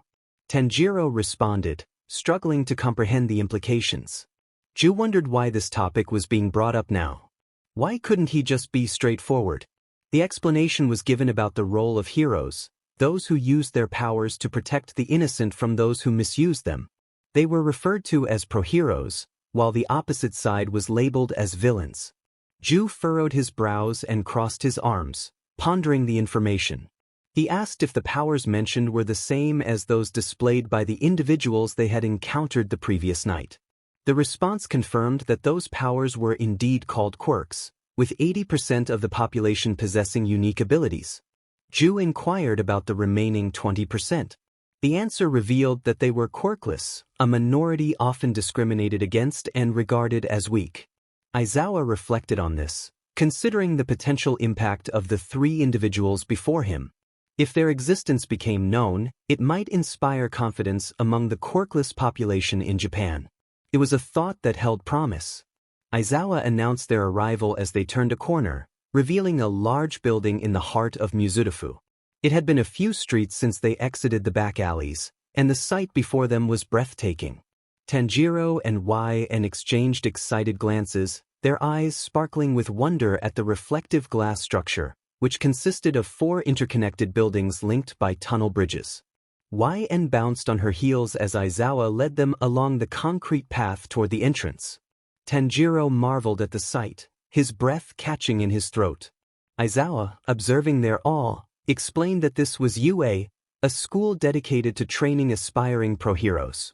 He urged them to hurry, reminding them not to keep the principal waiting. Meanwhile, at the Ubuyashiki estate, Sanemi expressed his impatience for the late arrivals, insisting that they were keeping Oyakata-sama waiting. Mitsuri, sitting beside Shinobu, questioned who was missing, noting that it seemed everyone was present except for Tomioka and YN, who were on a mission. Michiro found the situation odd, prompting Rengoku to ask what was strange. Iguro, perched on a tree branch, speculated that Oyakata-sama wouldn't call a meeting unless everyone was available, raising concerns about what might have happened. Yuzui laughed, dismissing the idea that anything could harm Tanjiro and YN, especially with Chisuk involved. Sanemi scoffed, expressing his frustration that Chisuk had escaped him. Rengoku, curious, inquired about the situation, while Iguro questioned if a reason was necessary. Mitsuri smiled at the playful banter among the pillars, but Shinobu's gaze turned serious as she wondered about the missing duo. As the twins slid the door open, the pillars lined up and bowed, acknowledging Oyakata-sama's arrival. Kagaya greeted them with a gentle smile, accompanied by his children, and expressed his gratitude for their concern for his health. However, he quickly shifted the conversation to a more pressing matter, revealing that Tomioka Ju, Chisuk YN, and Kamadu Tanjiro had been captured by Upper Moon. The atmosphere shifted dramatically, plunging the pillars into silence. Mitsuri gasped, her hands covering her mouth as she struggled to process the news. Shinobu's eyes widened in shock, her hands mimicking YN's anxious grip on her skirt. The rest of the Hashiras were similarly stunned, their expressions a mix of disbelief and concern. Michiro, usually lost in thought, suddenly seemed focused, recalling YN's name with a sense of familiarity. Sanemi's anger simmered beneath the surface as he fought to contain his emotions. Abanai's expression turned fierce, his eyes widening in disbelief. Gyomii, the gentle giant, broke the silence with a soft yet serious question about the trio's fate. Kagaya raised his gaze to the sky, summoning a Kasugai crow that landed on his arm, a familiar presence that brought a sense of hope. Kagaya introduced Matsuman, Tanjiro's crow, as a witness to the events of the mission. Mitsuri, trembling, clung to the possibility that if YN and the others were alive, they could still seek help. Kagaya's expression faltered as he explained that while Kanzaburo was safe at the nest, Sumire had not been seen since that day. He shared the details of the situation, his heart heavy with the weight of uncertainty. Despite the grim circumstances, Kagaya held onto a flicker of hope, believing that YN, Ju, and Tanjiro might still be alive somewhere, even if it felt like a distant dream. But he felt it was an instinct he must follow. He rarely acted on such instincts, preferring to play it safe unless he believed the outcome would be favorable. Was this the right moment to take such a risk? Kagaya requested some of them to continue the mission for their missing comrades. Instantly, multiple voices rose in response. 4 Hashiras stood up from their kneeling positions: the Insect Pillar, Kocho Shinobu; the Love Pillar, Kenroji Mitsuri; the Mist Pillar, Takito Michiro; and the Wind Pillar, Shinazugawa Sanemi. Intense pleading expressions filled their faces. They had too much respect for the head of the Demon Slayer Corps to stand on equal footing with him, but this time, their instincts drove them to act. Their emotions were strong and palpable. It warmed Kagaya's heart to see his fellow Hashiras concerned for one another instead of bickering as they often did. Gyomii turned his head slightly to address the standing Hashiras. He reminded them that they were dealing with Upper Moon Zero, who was not much weaker than Muzan himself. Michiro quickly turned his gaze to Gyomii, realizing the weight of his words. He hesitated before adding that they were also concerned about the other 2 missing members. Kagaya expressed his reluctance to send only 4 Hashiras against Upper Moon 2 or 3, let alone he offered an apologetic smile, which calmed most of the Hashiras. They needed to think rationally and realistically. Abanai raised his hand respectfully, voicing a concern about the potential for another death or disappearance if they pursued the missing members. He pointed out that they might end up searching for corpses instead of living comrades. Kagaya contemplated Abanai's words. The rationality in his argument made him realize he was losing hope. The uncertainty surrounding the 3 missing members lingered in his mind. Was he leading them into false hope, just as he had done for himself? Mitsuri suddenly turned to Abanai with passion in her eyes. She asked if he wasn't willing to take the small chance that they could still be alive. She expressed her exhaustion from watching comrades fall and questioned whether he wouldn't fight for them as they fought for humanity. Rengoku furrowed his brows, raising his hand with confidence and requesting to join the mission as well. Yuzui felt a surge of adrenaline and grinned, eagerly volunteering to join. Gyomii calmly stated that he would also risk his life for the mission. With 7 volunteers, only 1 remained. Sanemi grinned at Abanai, who scowled back at him. The atmosphere grew quiet as everyone awaited a decision. Mitsuri's pleading gaze urged Abanai to join as well, and with a resigned sigh, he raised his hand to express his willingness. Kagaya stared at the Hashiras before regaining his composure. An apologetic smile crossed his face as he acknowledged their eagerness. However, he explained that sending them all out would lead to an overwhelming number of dangerous missions. When asked what he had in mind, Kagaya scanned each of them before concluding that Kocho, Shinazugawa, Iguro, and Rengoku would be the ones to proceed. The 4 responded affirmatively, and Kagaya instructed the others to remain for the rest of the meeting while kindly dismissing the rest. The remaining Hashiras stood up, surprised but compliant. Mitsuri left with a hint of disappointment, while Muchiro needed to be physically guided away by Yuzui, who acted like an older brother. Sanemi, kneeling again, questioned Kagaya's decision to withhold details about the Upper Moon Zero mission from everyone. Kagaya explained that he wanted to leave some pillars behind to cover ongoing missions and provide specific instructions for the task ahead. He clarified that they would follow Matsuman to investigate the disappearance of the 3 demon slayers, focusing on how they were captured rather than seeking out Upper Moon. There was a risk they might not find anything, and if Upper Moon Zero appeared again, they could face serious danger. However, being part of the Demon Slayer Corps meant accepting risks. It contradicted what Kagaya had said earlier, but he was determined not to lose the family that had been with him for most of his life, especially not 2 vital keys to defeating Muzan Kibutsuji. He instructed the Hashiras to prioritize their safety if they encountered Upper Moon. Kagaya dismissed them with a smile, reminding them that the mission would take place in a few days. He urged them to await further orders and to take the time to rest. Kagaya understood the risks he was asking them to take, but he was willing to try everything. He placed his faith in the 4 Hashiras standing before him today. Nizu sat in his office chair, perched atop a stack of books to reach his desk. His paws held 3 sheets of paper as his eyes scanned the information, his ears twitching occasionally as he read. YN entered the room, curious about what Nizu was doing. Nizu smiled and explained that he was reading their profiles. Tanjiro stiffened, while YN and Ju exchanged confused glances as they sat closely together on a love seat in front of Nizu's desk. Nizu continued, mentioning that some information was still missing, but they had managed to forge legal documents overnight to avoid any potential issues. He assured them that they would erase all evidence once they returned to their own timelines. Ju remarked on how efficiently Nizu had handled the situation, to which Nizu nodded, placing the documents back in his desk. He then shifted the conversation, stating that for their safety and Aizawa's peace of mind, they were considering enrolling the 3 of them in UA High School, which was why the legal documents were necessary. Nizu added that they needed more information about their past jobs and the demons they faced. Ju, maintaining a serious demeanor, inquired if they had any say in this decision. Nizu paused, realizing Ju's discomfort with social interaction, and explained that this was the best way to keep an eye on them while expressing a desire to learn more about the Demon Slayer Corps. With a sigh, the 3 of them resigned themselves to the situation. Nizu then jumped down from his chair and approached the coffee table, where a water heater and tea set awaited. Tanjiro smiled sheepishly, asking where they should begin. Nizu's smile widened as he poured 4 cups of tea, suggesting they start with the history of the Demon Slayer Corps. YN accepted her cup with enthusiasm, while Tanjiro thanked Nizu for his kindness, and Ju received his cup silently.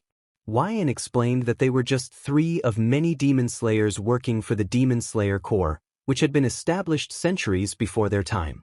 She expressed hope that they had defeated Muzan by now, but acknowledged the possibility that they had inadvertently brought these inhuman creatures back with them. Nizu, returning to his chair, admitted that he had initially exaggerated to ensure their cooperation.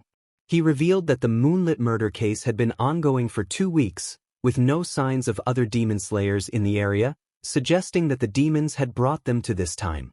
YN reacted with surprise, accusing Nizu of deceiving them to keep them around. Nizu cheerfully confirmed that his plan had worked. Ju, sipping his tea, expressed his suspicion, while Tanjiro looked hurt by the revelation. Nizu quickly reassured them that they truly needed their help, recalling how they had mentioned that heroes were ill-equipped to deal with demons. Ju explained that demons could regenerate at incredible speeds, and were effectively immortal, though they could be killed by sunlight or by decapitating them with special blades made from a unique or known as Nichiren.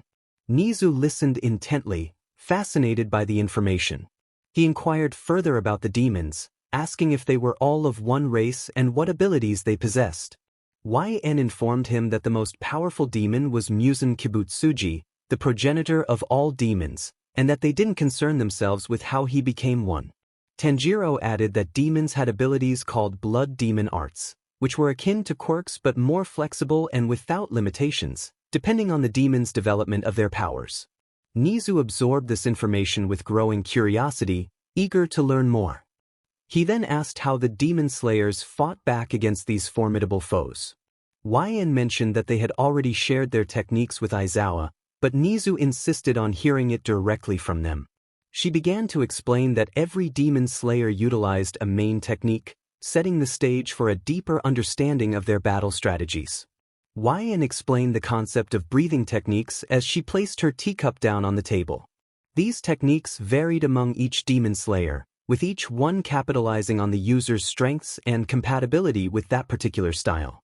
She elaborated that a user could even create their own breathing style, deriving it from an existing one to enhance their combat abilities to the fullest.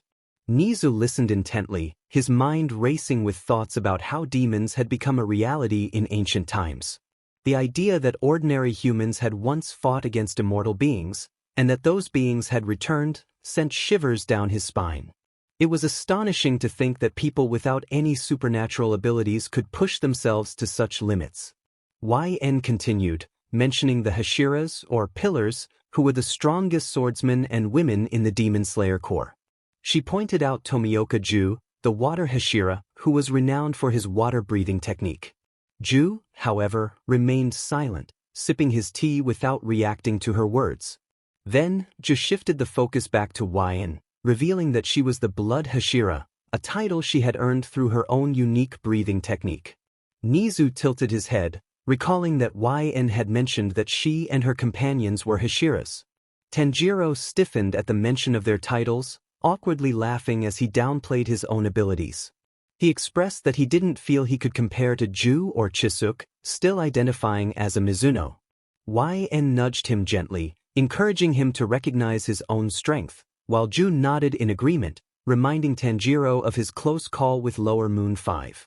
Tanjiro noticed Ju's lowered gaze, his expression serious as he acknowledged Tanjiro's growth over the past 2 years. Tanjiro felt a rush of emotion, covering his mouth to stifle a sob. YN immediately reacted, rubbing circles on his back, while Ju looked momentarily surprised by the display of emotion.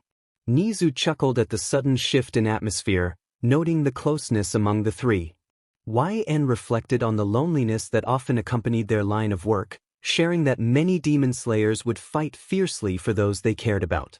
She emphasized that even when conflicts arose between demon slayers, the instinct to protect one another in the face of danger prevailed. The room fell silent as Nizu absorbed her words, a sense of awe washing over him. He remarked on the admirable perseverance of people facing a common enemy, recognizing how rare such bonds were in the world today. It had been a few days since the demon slayers had arrived in Musutafu. Most of their time was spent in Aizawa's apartment while he attended to his hero duties, and their nights were dedicated to tracking down any stray demons they could find. However, much of that time was spent wandering the city in hopes of Tanjiro picking up even the faintest scent of a demon, with actual encounters being rare. On a Saturday, the three found themselves once again alone in Aizawa's apartment. Tanjiro lay on the floor, panting heavily with a pained expression. Ju, quiet as ever, poked Tanjiro's side with a bakken. Tanjiro weakly waved his arm, asking for a moment to catch his breath. The only sound in the room was his heavy breathing until a series of tapping noises broke the silence. Curious, Tanjiro craned his neck to locate the source of the sound, which seemed to be coming from behind the sliding door that led to the balcony. Ju quickly identified the noise and slid the curtain aside, allowing a bright light to flood the room, making Tanjiro wince. The first thing Ju noticed was Aizawa's cat, which they had met just days prior, jumping around the balcony in pursuit of a large crow, one that looked very familiar. Tanjiro recognized the crow immediately. It was Suzumi.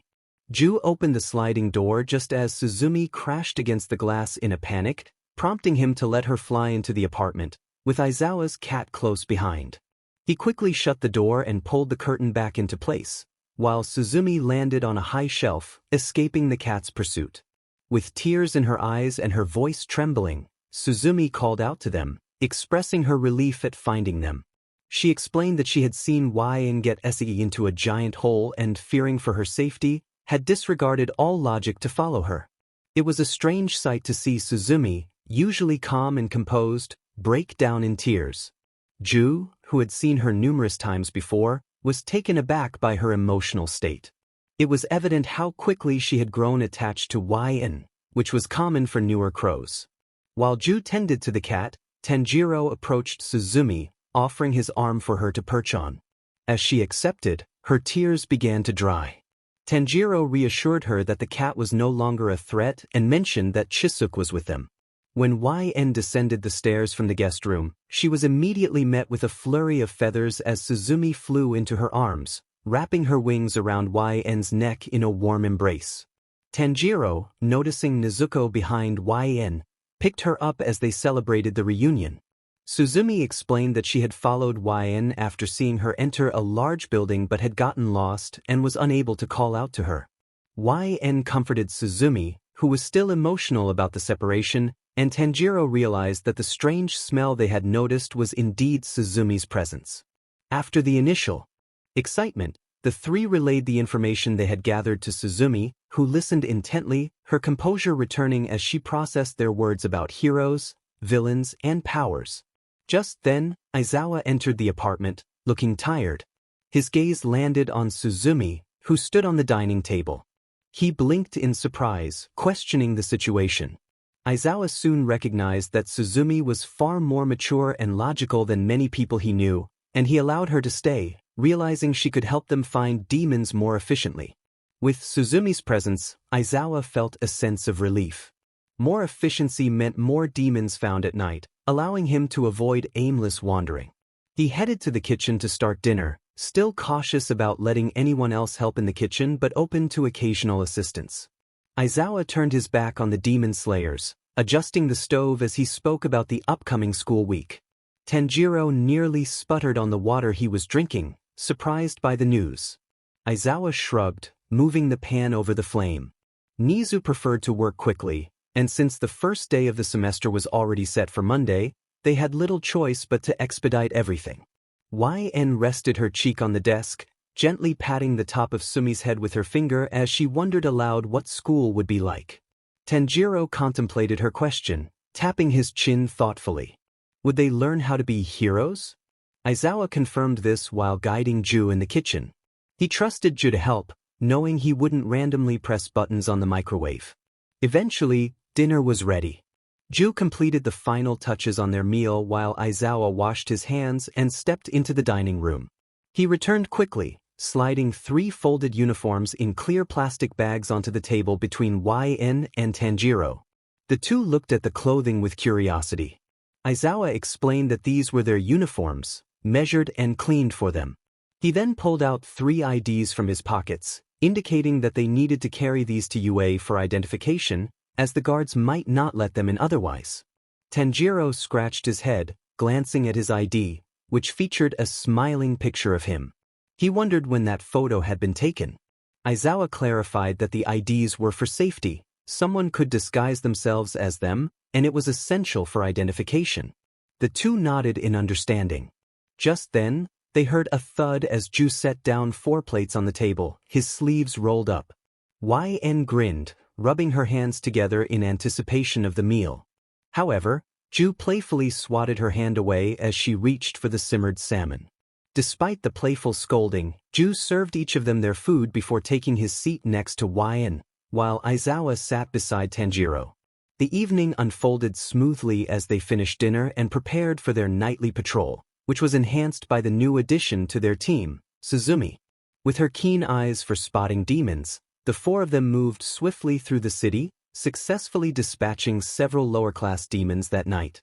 By early morning, they returned home, and Aizawa collapsed onto his soft mattress, exhausted. It had been an easy weekend, and he could only hope for the same on Monday, perhaps even throughout the entire semester, though that felt like a distant dream. YN Chisuk, a 16-year-old human, often pondered if death might be an easier escape than the relentless fighting she faced.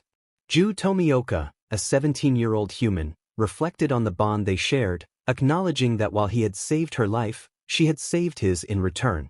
Tanjiro Kamado, a 15-year-old human, confronted YN with a determined expression, insisting that she could deceive herself, but not him.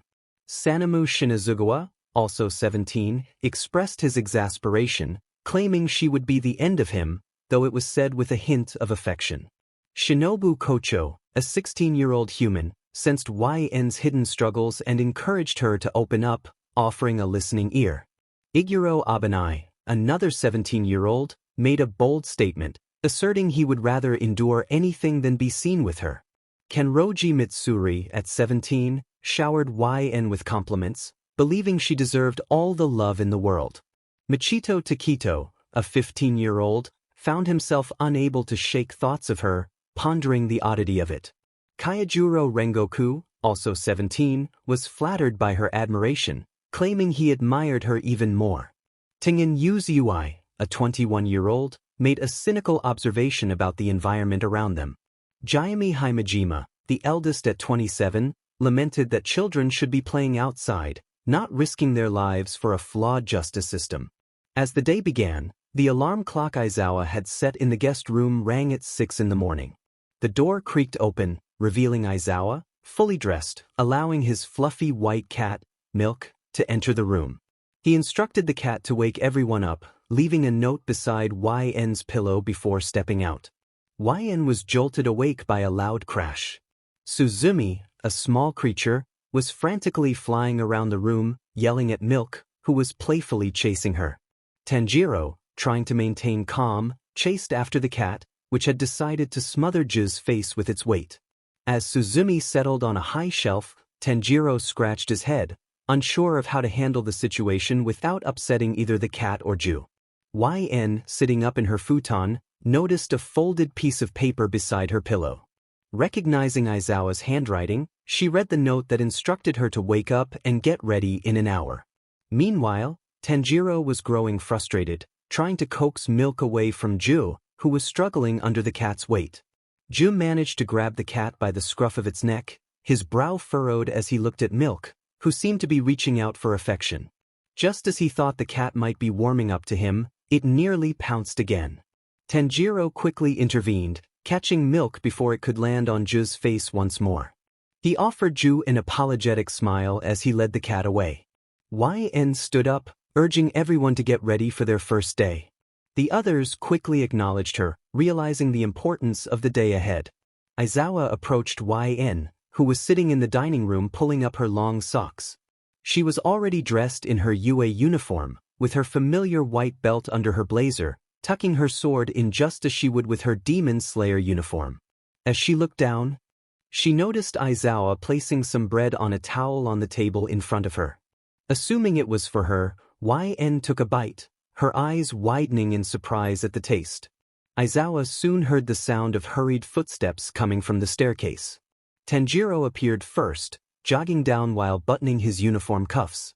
He apologized, explaining that he had to keep watch of Mr. Milk while Ju took a shower. Aizawa nodded in approval, a proud smile forming as he approached them. YN paused her chewing, looking up at Tanjiro, who was watching her intently for a reaction. Suddenly, she nearly choked on her food, her eyes widening in surprise. Aizawa turned to see Ju walking down the stairs, dressed in a formal suit rather than the UA uniform. His black button-up shirt and dark vest were complemented by black slacks, with his sleeves rolled up for mobility. Tanjiro complimented Ju on his appearance, while YN cleared her throat, curious about why he wasn't in uniform. Aizawa explained that Ju wasn't enrolled as a student, as they had run out of slots in the third year. YN inquired about her own role, and Aizawa informed her that she would be acting as a teacher's assistant for Class 1A.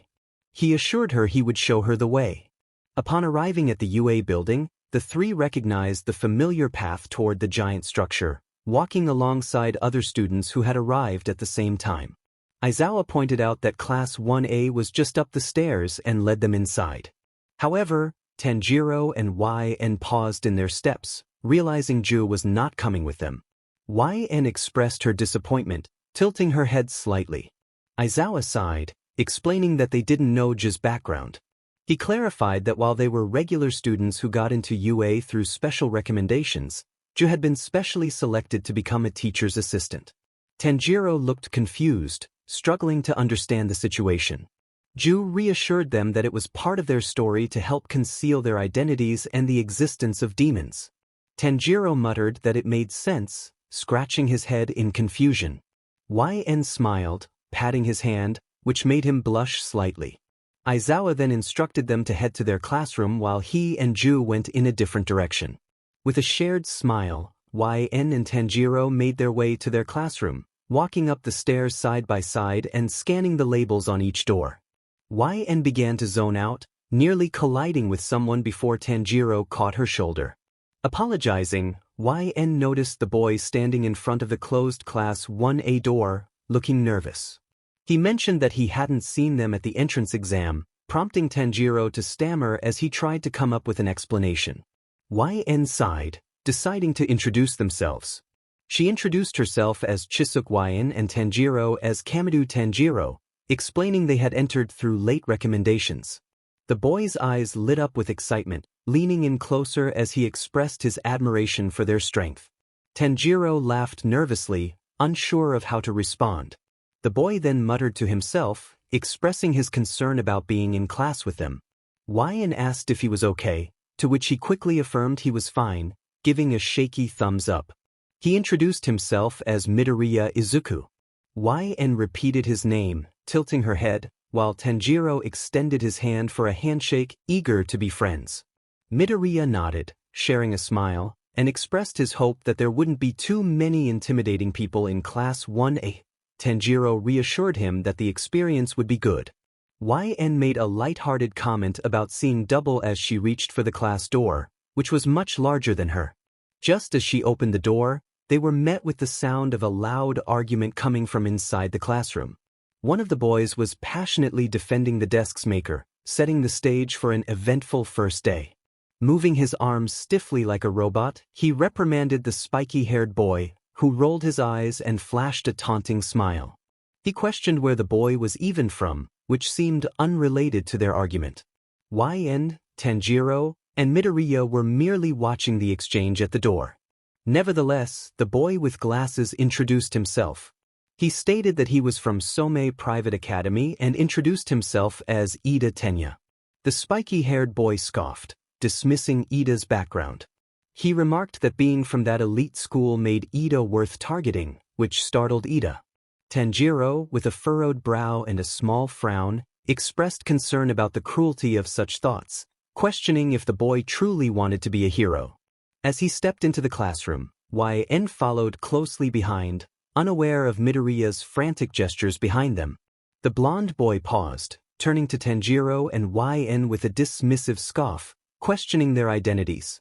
Before they could respond, Ida approached them, reintroducing himself. Midoriya, nervously raising his hands, interjected, acknowledging Ida's introduction and introducing himself as well. Ida recognized Midoriya's analytical skills regarding the practical exam, which caught Midoriya off guard. Ida admitted to underestimating him, which caused Midoriya to feel embarrassed. Ida then turned to YN and Tanjiro, bowing his head in greeting.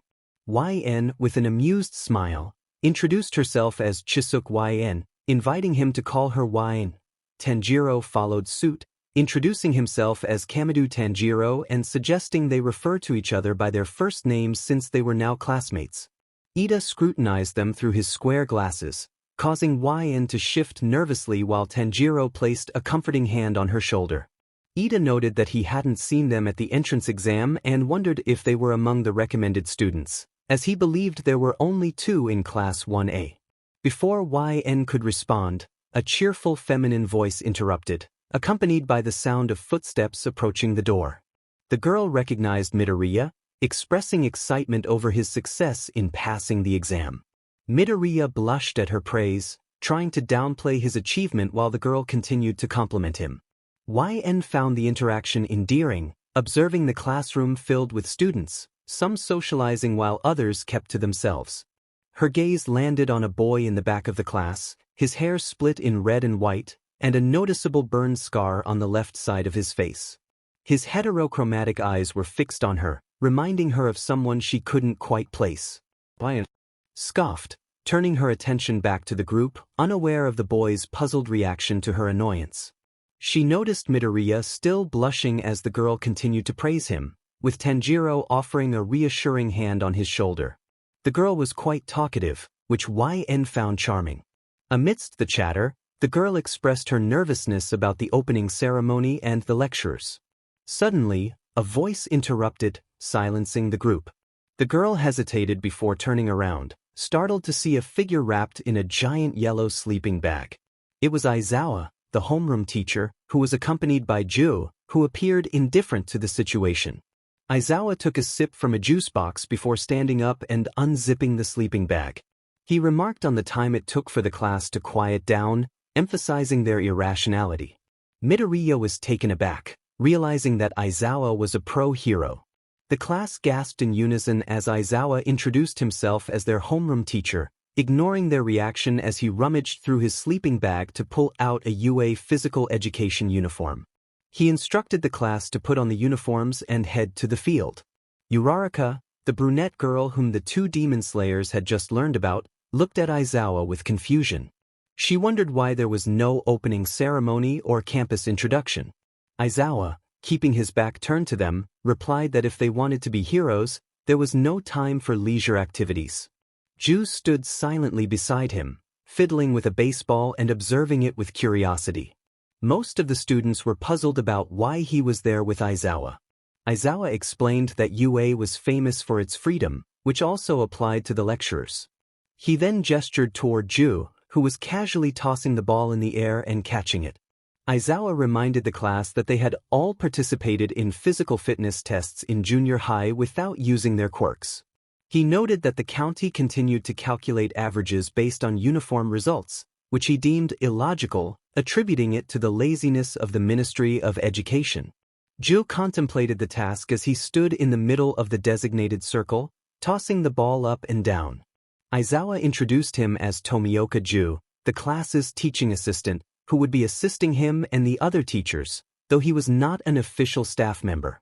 Ju blinked while YN and Tanjiro offered him subtle smiles of reassurance. Aizawa then brought the class's attention back to him, stating that they were all familiar with the usual physical fitness test. He instructed Ju to throw the ball as hard as he could, using his quirk.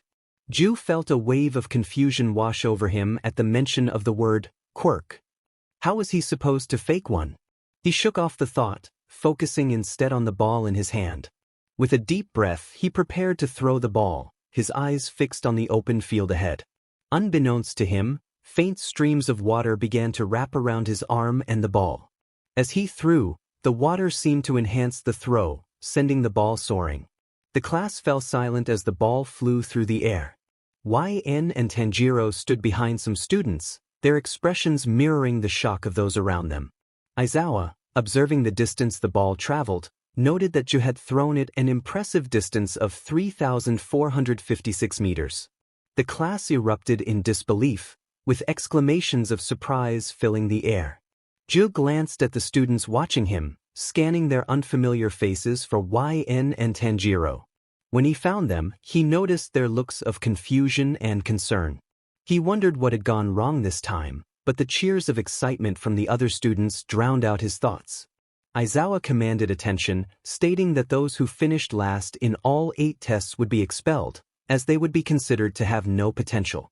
Uraraka protested, questioning how they could be expelled on their first day. Ju spoke up, his voice calm yet firm, reminding everyone that they were there to learn to protect and save the innocent. He emphasized that fairness did not exist in a world where precious things were often taken from the innocent, and that if they wanted fairness, they needed to fight for it themselves. He urged them to work for their place in the hero course, showing the reason they deserved the responsibility of protecting others. If there's none, then you'll have to go. The class fell silent, freezing under Ju's steadily chilling gaze as he crossed his arms. Aizawa noted that this might have been the most Ju had spoken in one sitting. He observed the class's hesitant nods in response to Ju's words. Good. Now that's the end of the demonstration. The real deal starts now. First test, 50-meter dash. On your mark. Get set. Both Ida and a short girl with long green hair prepared to run, waiting for the robot to signal them. Go! Ida burst into a run, completing the distance almost instantly. The machine announced his time, 3.04 seconds. He's like a fish in water, Aizawa commented tiredly. He watched as YN and Tanjiro took their positions on the track, intrigued by what their times would be. On your mark. Get set. The two crouched down, feeling more at ease as they awaited the timer. Tanjiro shot YN a supportive smile, which she returned just before the signal. Go! In an instant, a strong wind swept across the track, and before anyone could react, the machine had announced 2 times. 0.0058314 seconds, YN's time. 0.145773 seconds, Tanjiro's time. The class erupted in cheers, especially Ida, who stared at the two with wide eyes. He muttered in disbelief as he watched YN and Tanjiro high-five each other. While Tanjiro was panting slightly, YN appeared unfazed by the speed she had just demonstrated. She's grown slower, Ju remarked blankly, nearly causing Aizawa to drop his pen. Slower? From a distance, 2 pairs of eyes observed the scene. One pair belonged to Bakugu, whose anger flared at the sight of the two, feeling that they were obstructing his path to the number 1 spot. They seemed so casual about it, and it frustrated him.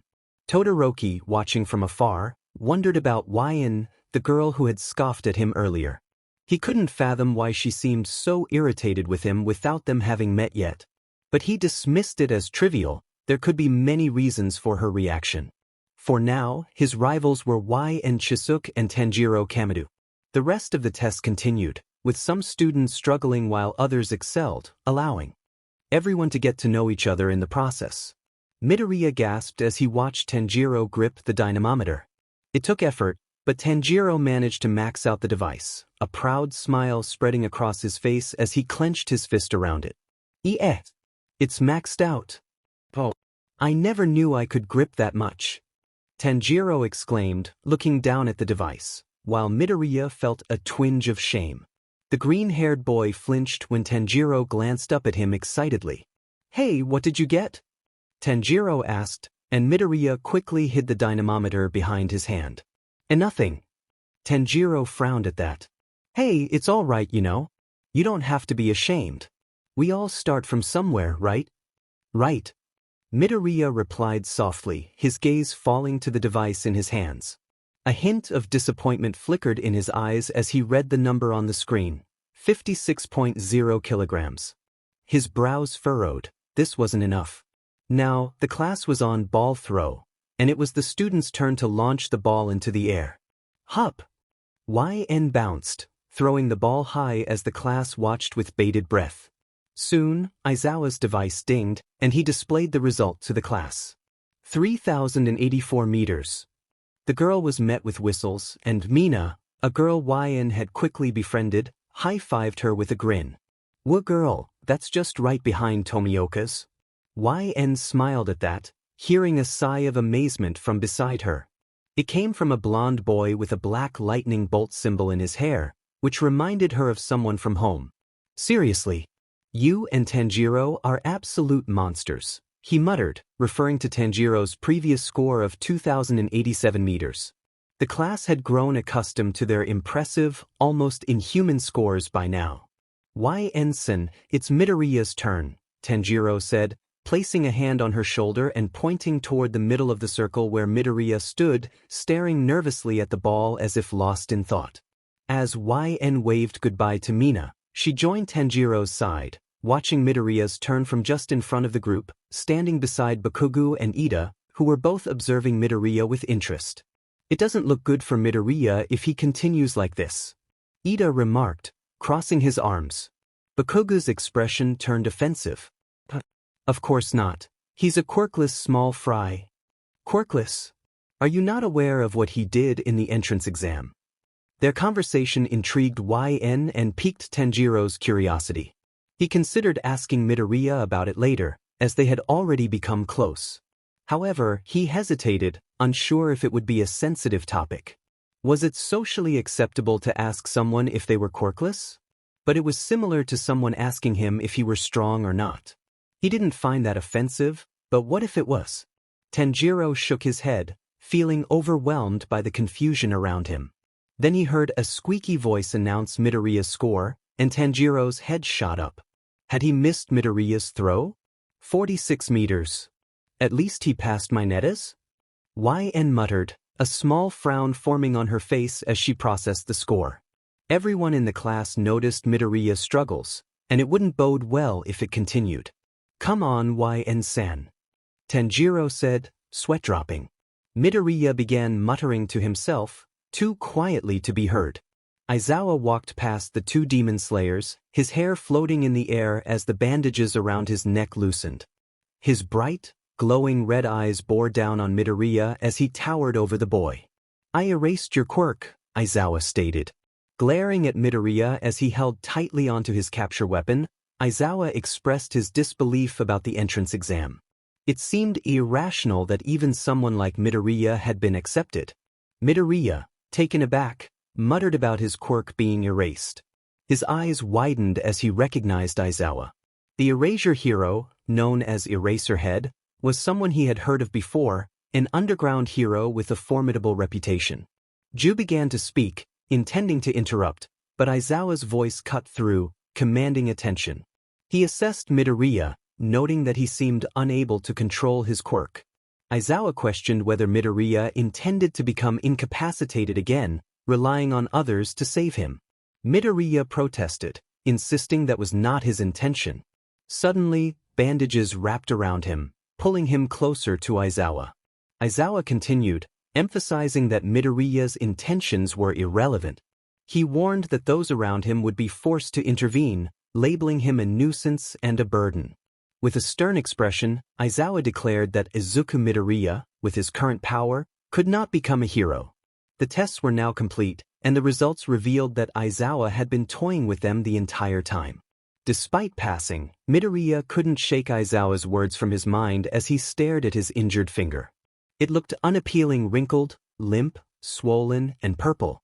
He had managed to HRNSS all his power into just one finger, which was a smart move that Aizawa had silently acknowledged. However, it still resulted in an injury. Midoriya's expression faltered at the thought. He was so lost in his contemplation that he didn't notice the sudden weight on his shoulder, causing him to flinch at the unexpected contact. Tanjiro stood beside him, grinning widely and expressing his admiration for Midoriya's earlier performance. YN walked alongside Tanjiro, with Uraraka joining them. YN complimented Midoriya on his impressive throw, noting that the pain must have affected his concentration. Uraraka pointed out the state of his finger, urging him to get it checked. Midoriya acknowledged the concern, relieved that the threat of expulsion had been a false alarm. Just then, Ju approached, his cold demeanor making Midoriya tense up. Jur handed Midoriya a slip of paper, instructing him to visit the nurse's office for his finger, mentioning the need for a permission slip. YN playfully teased Ju about his knowledge of such procedures, to which he replied casually. Tanjiro, eager to help, offered to accompany Midoriya to the nurse's office. However, YN pointed out that they were still unfamiliar with the campus. She then suggested that Uraraka guide Midoriya instead, believing she would know the way better. Uraraka hesitated but ultimately went along with YN's plan as they began to walk away. Tanjiro, puzzled, questioned YN about her intentions. She shook her head and grabbed Ju's wrist, indicating they should find a more private location to talk. They ended up behind the gym, where Ju felt out of place and confused. Tanjiro asked YN what was going on, but Ju remained stoic, unsure of what they were discussing. YN explained that Ju had used a form of his water-breathing technique, which had seemingly summoned water from his arm. Ju's expression shifted slightly as he processed this information, and he asked YN if she was feeling all right. Offended, YN insisted she was fine and pointed out that Tanjiro had witnessed it too. Tanjiro confirmed her account, animatedly mimicking the water control he had seen. Ju pondered the possibility of having summoned water, though he found it hard to believe. Tanjiro then inquired if Ju possessed a quirk, to which Ju firmly replied that he did not. The trio realized they needed someone knowledgeable about quirks to help them understand what had happened. They stood in a triangle, brainstorming silently until Tanjiro suggested that Ju's water breathing might have been the cause of the water. However, Ju dismissed the idea of testing it out randomly, pointing out the lack of clarity in their conclusions. Finally, Ju suggested they consult Aizawa for assistance, believing that more help could lead to answers. YN agreed, though she expressed doubt about Aizawa's willingness to provide clarity. Tanjiro offered a comforting presence, bringing a smile to YN's face as they prepared to leave the area. Ju reminded them to be cautious as they were still on school grounds. It was nighttime when Nizu received the call from Aizawa, the pro-hero, explaining the situation of the 3 demon slayers. They had informed him just after returning home, but by then, the sun had already set, leading to a phone call instead of a face-to-face conversation. His mind buzzed with possible theories. Were their breathing styles gradually transforming into their own quirks? That seemed plausible, as their bodies might be adapting to the present time. It was a theory he would keep in mind for later. Nizu flipped through several books, the only light in his office coming from the moonlight streaming through the large window behind him and the desk lamp illuminating the pages of the thick book in front of him. Perhaps he was straining his mouse-like eyes, but he didn't mind. To have what seemed like a straightforward murder case evolve into something so intriguing compelled Nizu to invest more effort into the mystery. He took a sip from his 4th cup of tea that night. His paws turned the pages of Perfection, the last book in a series touted as the most accurate documentation of the lives of these swordsmen and demons from the Taisho PRD, written by an anonymous author. These swordsmen were the very ones living under Aizawa's roof. Nizu considered asking the 3 demon slayers about these books to verify their contents, but for now, they appeared to be the most reliable source regarding their current predicament. His current focus was to learn more about the breathing styles the demon slayers mentioned. Based on the information he had, it seemed to be a technique that enhanced their physical abilities to levels comparable to those with quirks. They were simply exceptionally strong individuals without quirks. Perhaps studying the history of these swordsmen would provide some insight. However, most of the literature he had encountered offered little useful information. Most books, except for Perfection, were lacking. This last book in the series, despite being published anonymously, was considered accurate enough. Nizu had no other sources. This was the only material he could rely on. The internet yielded only nursery rhymes and poems about the swordsmen, which were entertaining for children but not helpful for someone conducting serious research on those who had defeated an apparently invincible enemy. Then something in Perfection caught his attention. It was a rather thin book, like the others in the series. How could someone stretch such thin volumes into even thinner ones? Regardless, Perfection was the final installment. The story within recounted the war that brought everything to an end. Lives were lost as much as they were saved, providing a fitting conclusion to the stress Nizu had experienced while reading the other books that built up this entire legend. He found himself staring at the bold word, survivors, printed on the last page of Perfection. That was certainly intriguing. The page contained no names, only vague descriptions, but there was enough detail for Nizu to connect some dots, albeit with difficulty due to the vagueness of the entire series. The descriptions included a man who controlled wind, a man who controlled water, a man who controlled sound, the son of the sun god, the daughter of fire, the lightning user, the beast user, the flower user, and the demon. Nothing else could be heard except for the overpowering wind rustling through the leaves of the dense forest as the Hashiras made their way through the trees, following Tanjiro's trusted Kasugai crow. Abanai stumbled back, clearly irritated as he shook his hair out of his face and grabbed Sanemi's arm. He expressed his frustration about the wind in the forest. Sanemi, equally perplexed, walked past Kayajuro, who was leading the group and braving the strong winds. He swung his arm to clear away the thick bushes blocking their path, muttering about the unusual wind. As Sanemi pushed through the foliage, a sudden gust of wind hit them, nearly knocking Shinobu and Iguro off their feet. Rengoku caught them just in time, using his strength to stabilize the group. The wind was powerful enough to send Sanemi reeling back, but he managed to anchor himself with his sword. Sanemi yelled in surprise, shielding his eyes from the flying debris. Shinobu crawled up to Rengoku's side, pointing to the center of the clearing that had just been revealed. In the middle of the clearing, a swirling vortex appeared, displaying an image of a city from high above. Rengoku immediately recognized the portal and took action, launching himself toward it while dragging Shinobu and Abanai along with him. Sanemi quickly followed, and as they jumped into the portal, they felt a sudden rush in their stomachs as they began to fall from the sky. Ju stood awkwardly at the front of the classroom, surrounded by a group of girls from Class 1A, with one particularly energetic girl leading the charge. He glanced at Yn, who was encouraging Mina's exuberance. Ju felt a twinge of annoyance. Yn seemed to be transforming into someone he didn't recognize, and it left him feeling betrayed. It was one of the rare moments when Class 1A had a break. Their previous teacher had left early, granting them a brief respite to relax before the next class. This was an opportunity for the girls to fawn over their attractive teacher's assistant. Ju felt lost, unsure of how to navigate the situation as the girls laughed and giggled around him. He couldn't decipher whether their reactions were positive or negative, a struggle that stemmed from his years of isolation. From a distance, Tanjiro smiled unconsciously, his gaze drifting toward a certain female Hashira who was smiling effortlessly. He pondered whether Yn had ever smiled like that before. His thoughts were interrupted by Midoriya, who approached with a nervous smile. Tanjiro greeted him warmly, and they settled into conversation.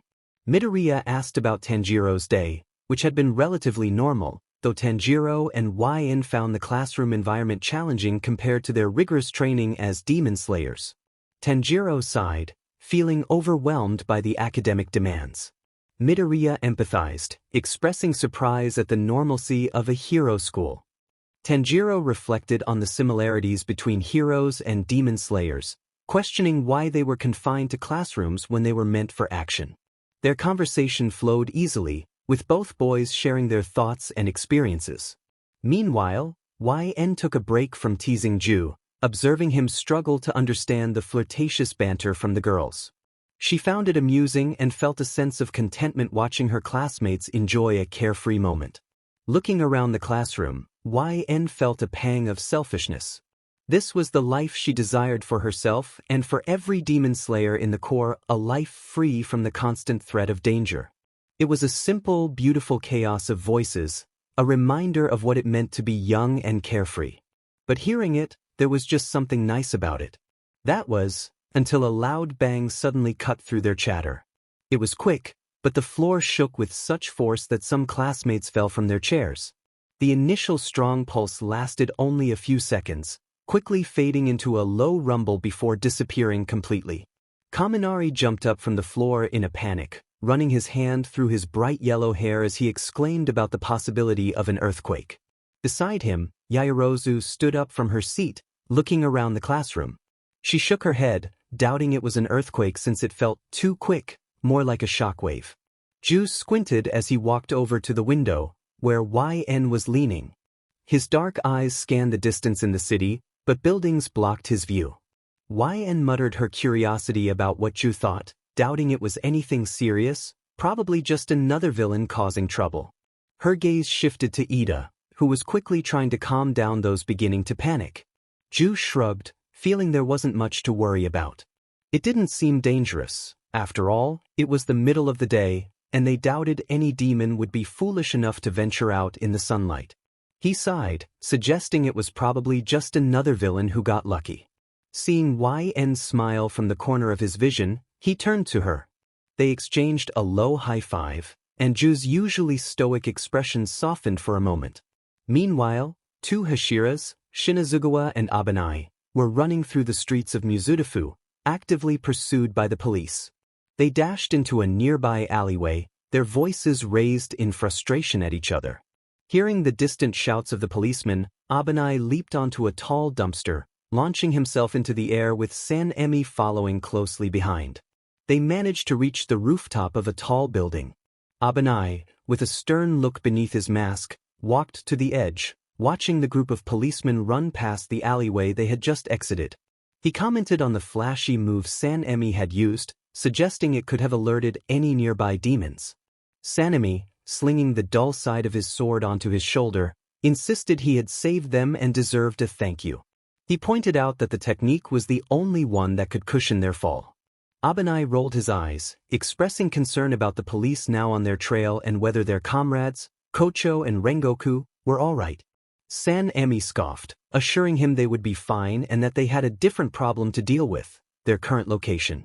In another part of the city, Rengoku and Shinobu were trying to make sense of their surroundings after escaping the police. Rengoku noted the oddness of the place as they walked past a little girl. Shinobu's attention was caught by a butterfly clip in the girl's hair, reminiscent of the one her sister used to wear. Shinobu approached the girl, kindly asking where she got the clip. The little girl squinted at her suspiciously, liking her ice cream and adjusting her bag strap. Shinobu felt a pang in her stomach as she noticed the girl's eyes resembled her younger sister's. The girl claimed the clip was a family heirloom before she began to back away, leaving Shinobu stunned. Rengoku placed a reassuring hand on her shoulder, asking if she was okay. Shinobu muttered about the girl's mention of a family heirloom, her eyes still fixed on the corner where the girl had disappeared. Rengoku shrugged it off, suggesting it was probably just a coincidence, as butterflies held many meanings. Though Shinobu accepted his theory, she couldn't shake the sinking feeling in her stomach as they continued to walk around the city. Ju successfully guided the students back to their previous activities after the minor earthquake had subsided. The chatter among them began to blend together once more, though this time it was more subdued. It was clear that the small tremor had unsettled them a bit, except for a few who seemed unfazed. Bakugo was focused on revising his English notes when he felt someone approach him. He glanced up, irritation evident on his face as he glared at the intruder. YN, with her characteristic deadpan expression, rolled her eyes at him, not bothering to hide her annoyance. YN took her assigned seat next to Bakugo, who was still bristling. She attempted to engage him, questioning why he wasn't scared. Bakugo snapped back, asserting his presence, but YN merely scoffed at his rudeness, pointing out his lack of politeness. Just then, Ju clapped his hands together, capturing everyone's attention. His voice was soft but firm as he instructed the students to settle down, as the teacher was about to enter. Mina giggled at Ju's assertiveness as she walked past YN to her seat. YN, caught off guard by Mina's comment, swatted at her friend in disbelief. As the students settled into their seats, Ju stood awkwardly at the front of the classroom, lost in thought. Suddenly, a loud voice broke through the silence. "I am coming through the door like a normal person," All Might announced as he entered the classroom, instantly igniting excitement among the students. They gasped in awe, their eyes wide with admiration. Bakugo observed YN, expecting her to be just as thrilled as the others. However, she appeared confused, which piqued his curiosity. He shrugged it off and turned his attention back to All Might, who was now introducing himself and his subject. "I teach hero basic training," All Might declared, his hands on his hips and a broad smile on his face. He explained that the class would focus on various training methods to prepare them for heroism. As All Might continued, Ju snapped back to reality, noticing the hero flexing dramatically in front of the class. Realizing the need to steer the conversation back on track, Ju interjected, catching All Might's attention. "Yes. My bad, let's get right into it." All Might exclaimed, shifting gears to announce the day's activities: combat training. He pointed to a corner of the room where costumes awaited the students, designed according to their quirk registrations. YN exchanged glances with Tanjiro, her expression revealing her thoughts as she silently questioned whether Aizawa had indeed made them submit those requests. Tanjiro shrugged in response, equally puzzled. After All Might concluded his instructions, the classroom erupted with movement as everyone stood up to change into their costumes. As they walked through the tunnel leading to Ground Beta, Tanjiro expressed his excitement about their uniforms, noting how clean his Haori was now. YN agreed, sharing her relief at the absence of the usual odors. They soon encountered Midoriya and Uraraka, who were engaged in their own conversation. Tanjiro greeted them enthusiastically, and YN waved, her smile faltering slightly as she noticed the peculiar bunny ears on Midoriya's helmet. Nizu, in his office, was busy writing when he noticed Nezuko sitting quietly on the floor, engrossed in a show he had put on for her. The peaceful atmosphere was interrupted when he realized something was amiss. "Nezuko-san," he called, prompting her to look up with curiosity. Noticing the absence of a certain dark blur, he began searching for Suzumi, the Kasugai crow. Nezuko joined in the search, and together they hurried to the open window, which had been left ajar just enough for the crow to escape.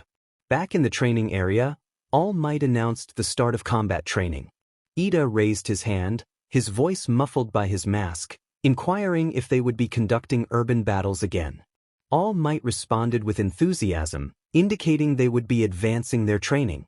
Most of the time, battles with villains took place outdoors, but the statistics showed that villains appeared indoors more frequently. YN pondered this as she tapped her chin, recalling past encounters with demons that had left the surroundings in disarray. Perhaps it was time to consider this aspect in her future strategies. To be fair, many demon slayers rarely thought about the damage they caused in public spaces. All Might announced that the class would be divided into teams of heroes and villains for indoor battles. He emphasized the importance of understanding the basics of combat. This time, however, there would be no robots to defeat. Curiosity sparked among the students, and they began to bombard All Might with questions about the training. The barrage of inquiries quickly overwhelmed him. After explaining the rules, which involved villains protecting a nuclear weapon while heroes attempted to retrieve it, All Might began sorting the students into pairs. Ju was tasked with drawing names from a small yellow box, which resulted in the following teams.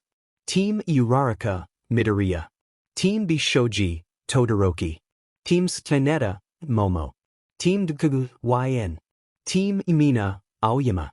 Team F. Koda, Sato. Team G. Kaminari, Jair. Team H. Tokoyami, Tsuyu. Team I. Ojiro, Tanjiro. Team J. Siro, Kirishima. Team Gita, Hakigure. Upon discovering her partner, YN let out a sigh of disappointment. Tanjiro, standing nearby, offered her a sympathetic smile and a gentle pat on the back. He was content with his team, though he was uncertain about who his partner would be, having never seen their face before. As All Might prepared to announce the first teams to battle, he stood beside Ju, both reaching into their respective boxes. All Might retrieved a ball marked with the letter while Ju pulled out one marked with I. Ju organized the ball, declaring that Team A would be the heroes and Team D would be the villains. He instructed everyone to follow All Might to the monitor room while the two teams remained behind with him. The students responded eagerly, ready to begin their training. After waving goodbye to Tanjiro and the rest of the class as they began to leave, YN immediately walked over to her partner. Unfortunately, the blonde was too busy glaring at Midoriya to notice her approach. She felt a sense of déjà vu in this situation. Eventually, Bakugo noticed YN, but he failed to see the subtle strain in her expression whenever he brushed her off. As a result, they didn't get a chance to discuss their game plan before Ju approached them with 2 earpieces. Handing them over, Ju said they needed to start setting up as they only had 5 minutes. Bakugu scoffed and began to walk away, putting on his earpiece. YN let out a strained laugh as she put hers on, turning to Ju with a tight-lipped smile and asking him to hold her back if she started doing something she might regret. Ju assured her that was why he was there. As the game began, the villain team was already in a bad mood, which was not a good start. Bakugu's foul mood seemed to drag YN down as well, though it wavered for a moment when they entered the makeshift warehouse. In the middle of the room stood a giant nuclear weapon. YN's eyes sparkled with curiosity as she approached it, knocking on the side and furrowing her brows, sensing it felt weak. Bakugu interrupted her thoughts, asking if Midoriya had a quirk. It took YN a moment to realize he was referring to Deku, and she had no patience for whatever rivalry he was feeling. Side-eyed Bakugu, who had his back to her, and told him that if he was going to act unpleasant, he should do it outside the room, as his bad mood was ruining hers. Bakugu turned sharply, meeting her stern glare. He was infuriated that she could look down on him, even if she was shorter. How dare she glare at him as if she knew he couldn't retaliate? How dare she be strong and aware of it? With a frustrated click of his tongue, Bakugu stomped away, telling her to just protect the weapon. YN's eye twitched in annoyance at his words. Meanwhile, Tanjiro winced at the screen as he heard their conversation through the monitor, standing next to Kirishima. He remarked that YN wouldn't like Bakugu's attitude, and Kirishima agreed, sighing and crossing his arms. All Might's voice boomed, announcing the start of indoor combat training with Team A and Team D, interrupting their thoughts. YN found herself with nothing to do, or rather, she was bored. She sat in the room where Bakugu had left her. As much as she disliked it, leaving the weapon unguarded would be unwise. Instead, she decided to hide, moving boxes around to create a shield behind which she could conceal herself at the entrance, which unfortunately had the door locked open. From her hiding spot, she could faintly hear explosions, likely coming from the first floor. She wondered what kind of obsession Bakugu had with Midoriya to be so motivated.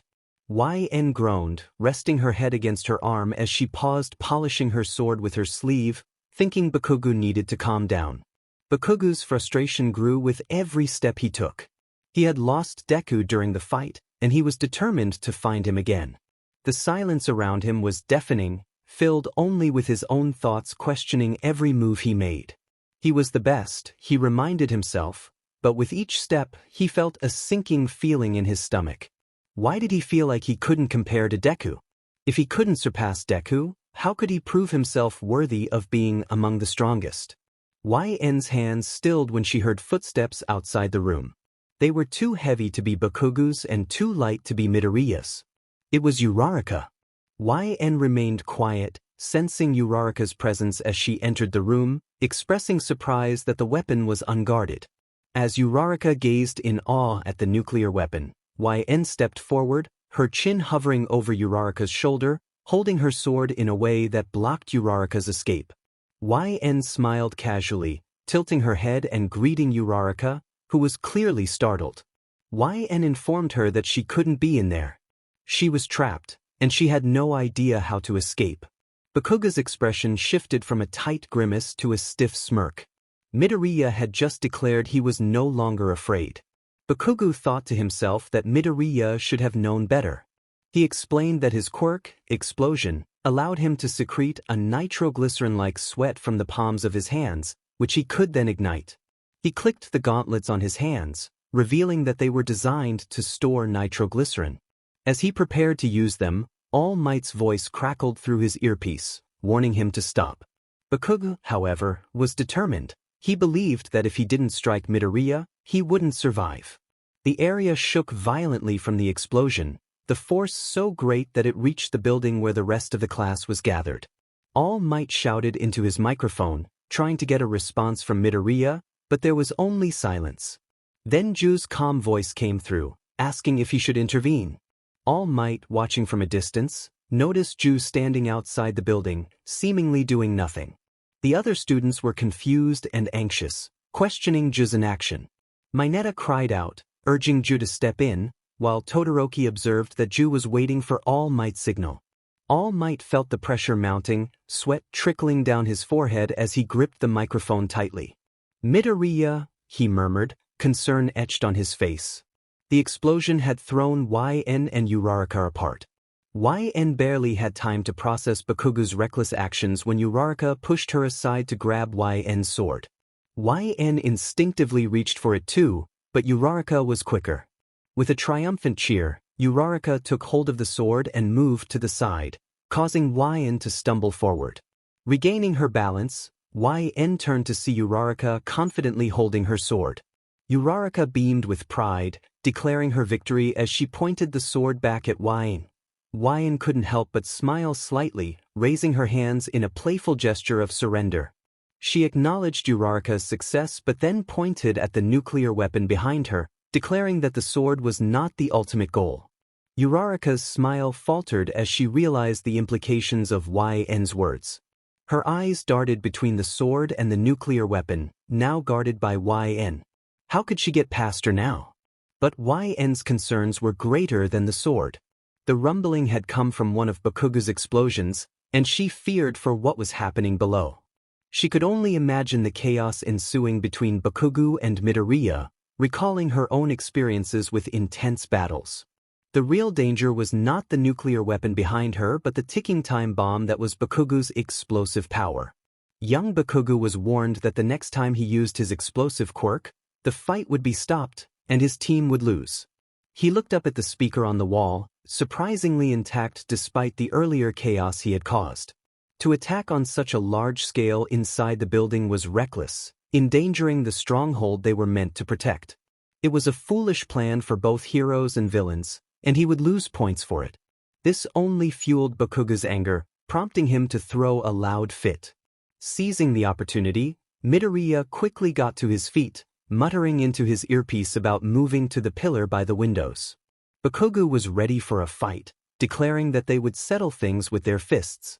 In an instant he charged toward Midoriya, who felt a rush of panic.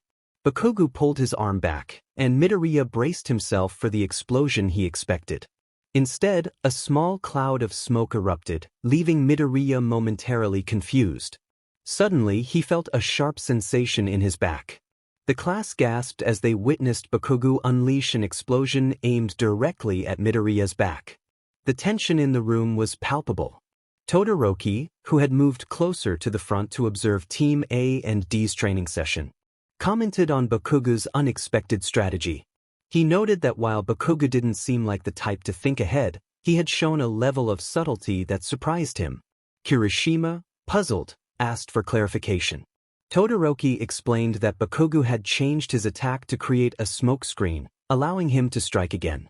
Tanjiro, processing this information, suggested that Bakugu had baited Midoriya.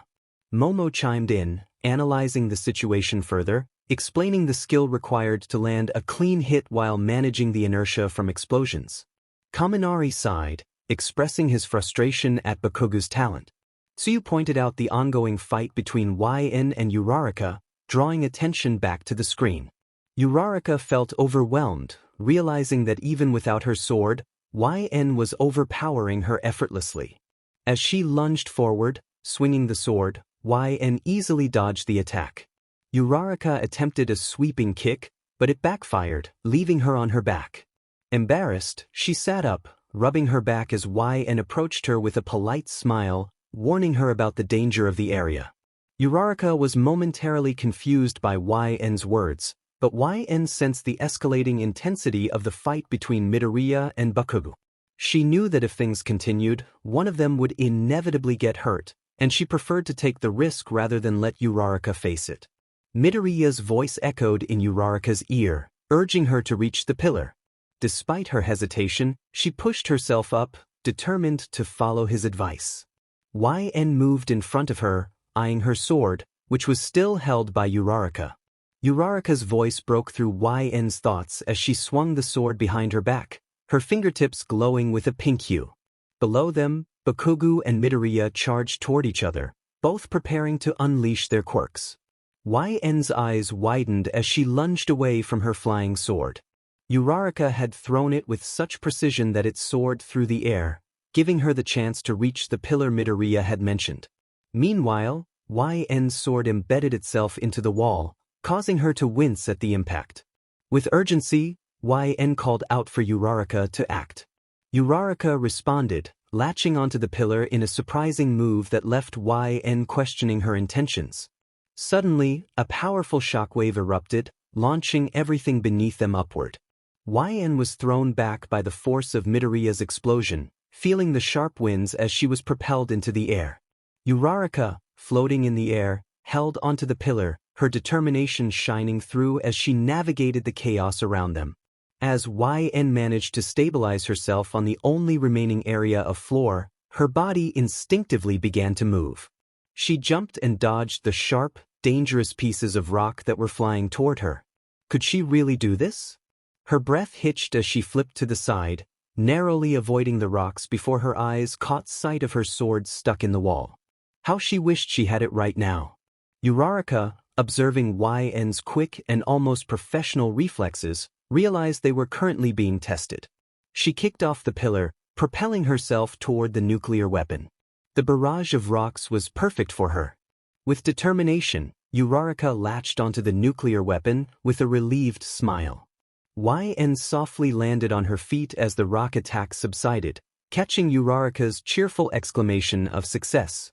YN looked up at the girl hugging the papier-mâché statue, unable to suppress a small smile that soon turned into a fit of content giggles. Yes, she had lost, but it wasn't anything serious, right? She wasn't a sore loser, far from it. Yet, this training felt different, more relaxed, more freeing. She wasn't used to training that didn't feel like a fight for survival. As a demon slayer, the pursuit of strength was relentless, especially for Hashiras. The strong live, and the weak perish, that was the harsh reality. Every waking moment was a test of strength, agility, and character, where failure could mean death. YN understood why she felt this way. She was tired of feeling trapped, waiting for her fate. Even though she often acted carefree and bubbly, she always sensed the weight of that inevitable escape looming over her. Perhaps it was selfish, but she liked it here. The announcement echoed through the air. The hero team had emerged victorious. Kaminari observed the screen, noting the stark contrast between the two groups. Midoriya lay unconscious on the ground, while YN comforted Uraraka, who was struggling to hold back her nausea. They lost the battle but won the war, huh? Tokoyami remarked, his tone eerie. Tsuyu shook her head beside him, reminding everyone that this was just training. Ju watched as two small robots carried the unconscious Midoriya out of the nearly collapsed building. It was a miracle that the structure was still standing. All Might stood next to the teacher's assistant, his attention focused on Baku. Ju noticed Bakugo trembling, lost in his own thoughts, resembling a frightened puppy. He recognized this type aggressive yet sensitive and wondered who he knew that fit that description. Suddenly, Bakugo's shoulders tensed, and his breathing quickened. Before Ju could intervene, All Might placed a reassuring hand on Bakugo's shoulder, interrupting his spiraling thoughts. He towered over Bakugo, urging him to return to the present. Come back, Bakugo. It's time to review our results. Whether you win or lose, reflecting on your experiences is a part of life. The atmosphere shifted as All Might announced YN as the MVP of the battle. A chorus of gasps filled the room as everyone turned to YN, who smiled softly at the recognition. Tsuyu questioned why it wasn't Achiko or Midoriya, prompting All Might to playfully challenge the class to think deeper. Momo Yaoyorozu raised her hand, explaining that YN adapted best during the training. She noted that Bakugo acted out of personal grudge, while Midoriya's plan was rushed and Uraraka's final attack was reckless. Momo pointed out that YN had been prepared for her opponent, taking a defensive stance to protect her weapon. The hero team had only succeeded because they exploited the fact that this was training. All Might, slightly flustered, acknowledged Momo's insights, admitting that YN could be more aggressive but agreeing with her assessment. YN rolled her eyes at All Might's stammering, feeling uplifted by the training and the recognition. She noticed Bakugo's dazed expression and leaned closer, quietly checking on him. Bakugo grunted in response, prompting YN to frown and call his name. Just then, All Might announced a change of location for the next match, instructing everyone to reflect on their previous discussions. YN, however, remained focused on Bakugo, who seemed lost in thought. In Battle Building B, Tanjiro approached Ojiro, smiling as he sheathed his sword. He extended his hand, suggesting they enjoy the training together. Ojiro hesitated but eventually shook Tanjiro's hand, expressing his seriousness about the training. He acknowledged YN's capabilities and expressed his desire to surpass her and Tanjiro, who was surprised to be considered among the best. As they exchanged words, Ojiro's determination shone through. Tanjiro felt a mix of gratitude and disbelief at being seen as a top contender, but he was motivated to prove himself. The training resumed as All Might called for the second round of indoor combat. Todoroki entered the building, immediately sensing the presence of his opponents. He dismissed Shoji's warnings, confident that they would prefer a defensive approach. As he made contact with the wall, ice spread from his hand, covering the area. Ojiro felt the chilling effect of the ice and struggled to move, realizing he was cornered. The slow, deliberate footsteps approaching only heightened his anticipation, and he braced himself for the confrontation with Todoroki, who had chosen to go on the offensive. Todoroki observed Ojiro struggling against the ice, his expression calm yet firm. He knew that fighting back would only lead to more pain, as the ice would cause the skin on Ojiro's feet to suffer. Ojiro's resolve faltered momentarily. The power difference was overwhelming, and he realized there was little he could do.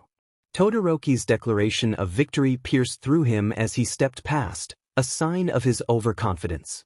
Suddenly, Tanjiro emerged from a corner, nearly slipping on the icy floor while wielding his massive flaming sword. YN gasped, along with her classmates, as they watched the scene unfold.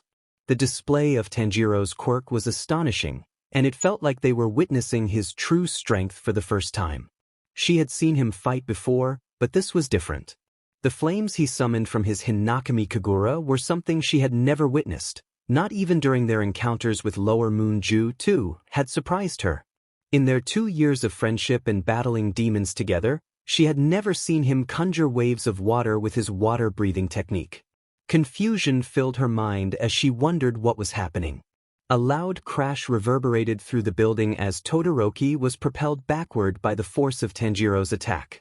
A blinding flash obscured his vision as he regained his footing, his eyes widening at the sight of Tanjiro bringing his flaming sword to a halt.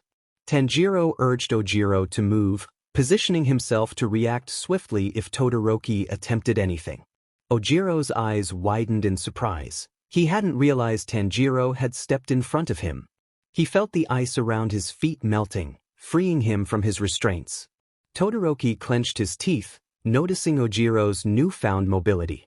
The flames on Tanjiro's sword began to fade, and a realization struck Todoroki: Tanjiro possessed a fire quirk.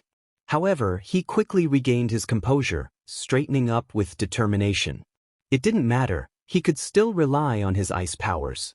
Raising his hand to his earpiece, he instructed Shoji to come to his location immediately. Mineta cried out in distress, covering his eyes with his gloved hands, yet the sounds coming through their earpieces, a flurry of slashing and crackling, could not be ignored. Kirishima exclaimed in disbelief, while Kaminari's gaze remained glued to the screen beside him. YN had pushed past her classmates, positioning herself between the two boys, her eyes fixed on the unfolding scene. Kaminari's expression was one of shock as he absorbed the tension. They had just finished watching Midoriya and Bakugo's match, and now this was unfolding. Todoroki was in a state of panic as he navigated through a chaotic environment filled with ice pillars that he had created, only to have them shattered by Tanjiro's flaming sword. The hallway was obscured by mist and smoke, making it difficult for Todoroki to see. He felt a sense of urgency as he searched for Tanjiro, who had seemingly vanished into the haze. A sharp glare crossed Todoroki's face, hoping it would enhance his vision. The mist thickened, and he felt a wave of anxiety wash over him. Just then he heard Shoji's voice through his earpiece, followed by a loud bang nearby. He stumbled back, finally spotting Tanjiro crouched before him, his sword embedded in the ice, now cool and unlit. Tanjiro grinned, a hint of mischief in his eyes, and pointed to his earpiece, reminding Todoroki to listen to his partner. Before Todoroki could react, Tanjiro lunged at him, leaving his sword behind and brandishing a strip of capture tape. Todoroki struggled to respond to Shoji as he jumped back, narrowly avoiding Tanjiro's swift approach. The mist thickened around him, and he briefly made eye contact with Tanjiro, who wore an unreadable expression before disappearing again. Panic surged within Todoroki as he realized Tanjiro could be anywhere in the mist, and one wrong move could spell disaster. He felt a rush of urgency as he reported to Shoji that Tanjiro was missing again. The cold air he had created only heightened his anxiety. Todoroki had never felt so helpless, especially with Tanjiro seemingly toying with him. Bakugo watched the screen intently, frustration evident on his face as he stood behind All Might. He was baffled by Todoroki's inaction. YN approached him, noticing his agitation, and looked up at him, but he glared back, prompting her to respond in kind. YN crossed her arms, challenging him. Bakugo rolled his eyes and returned his attention to the screen, calling her weird. To his surprise, she seemed pleased by his response, interpreting it as a sign of progress in their interactions. She tilted her head, questioning his remark, while Bakugo grunted, insisting that both she and Tanjiro were odd. YN paused, unsure how to counter his claim, and decided to play along, insisting that they were perfectly normal. Bakugo dismissed her, feeling a strange discomfort in his stomach as he continued to watch Todoroki lost in the mist. Suddenly, he noticed a wave of water on the screen, which caught YN's attention as well. Todoroki yelled into his earpiece, insisting he was fine, but he slipped to his knees as water splashed around him, realizing Tanjiro could control water too. He felt ice forming on his skin, spreading from his fingertips. Tanjiro approached, his Haori damp, and remarked on Todoroki's predicament, suggesting it was more challenging for him due to his quirk. A hesitant smile crossed Tanjiro's face as he observed Todoroki's surprise at his knowledge.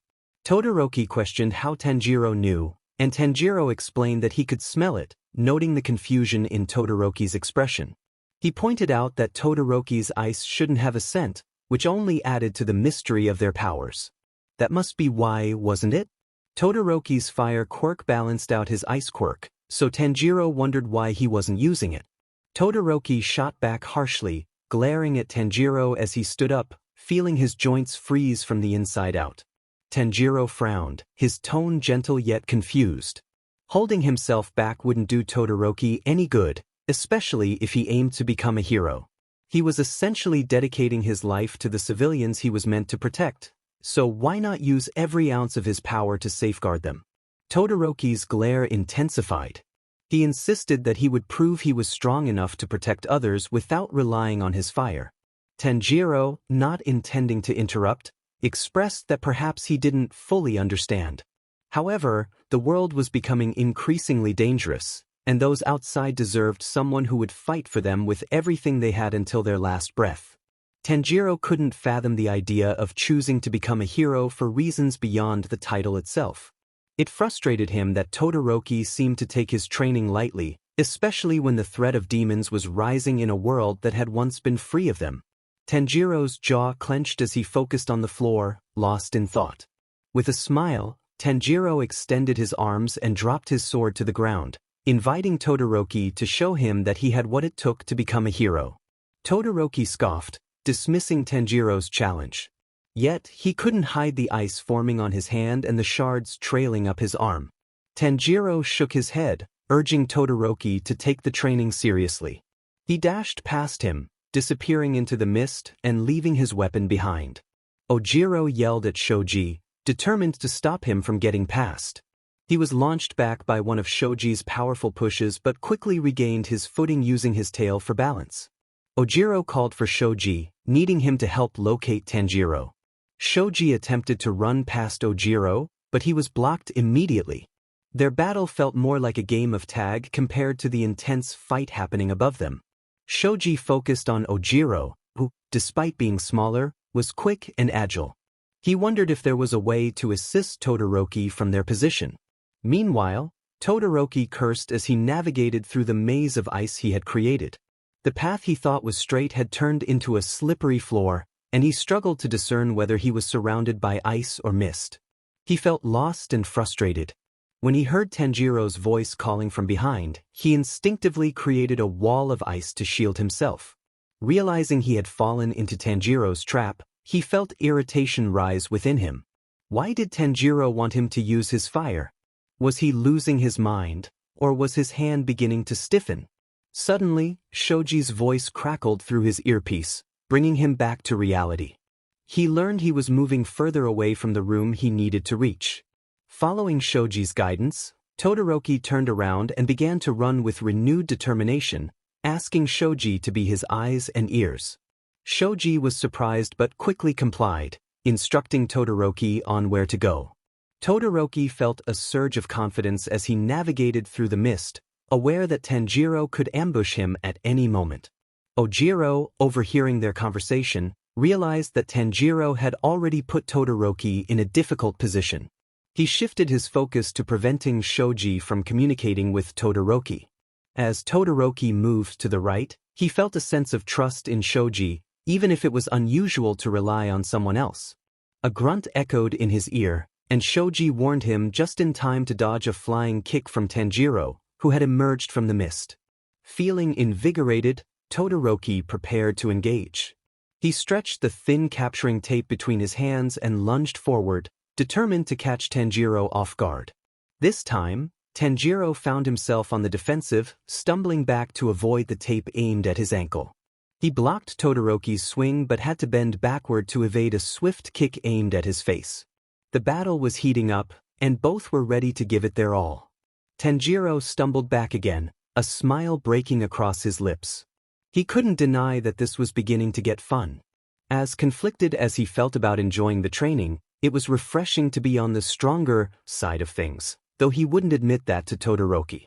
He still wondered why Todoroki refused to use his fire quirk, but he decided not to pry any further. He had already expressed his thoughts on the matter. All he wanted was for Todoroki to take the training more seriously. Finally, he saw Todoroki giving in to his adrenaline, actually fighting back as Tanjiro pushed, dodged, and jumped to evade Todoroki's more urgent movements. Tanjiro called out to him, urging him to pay attention to the weapon nearby.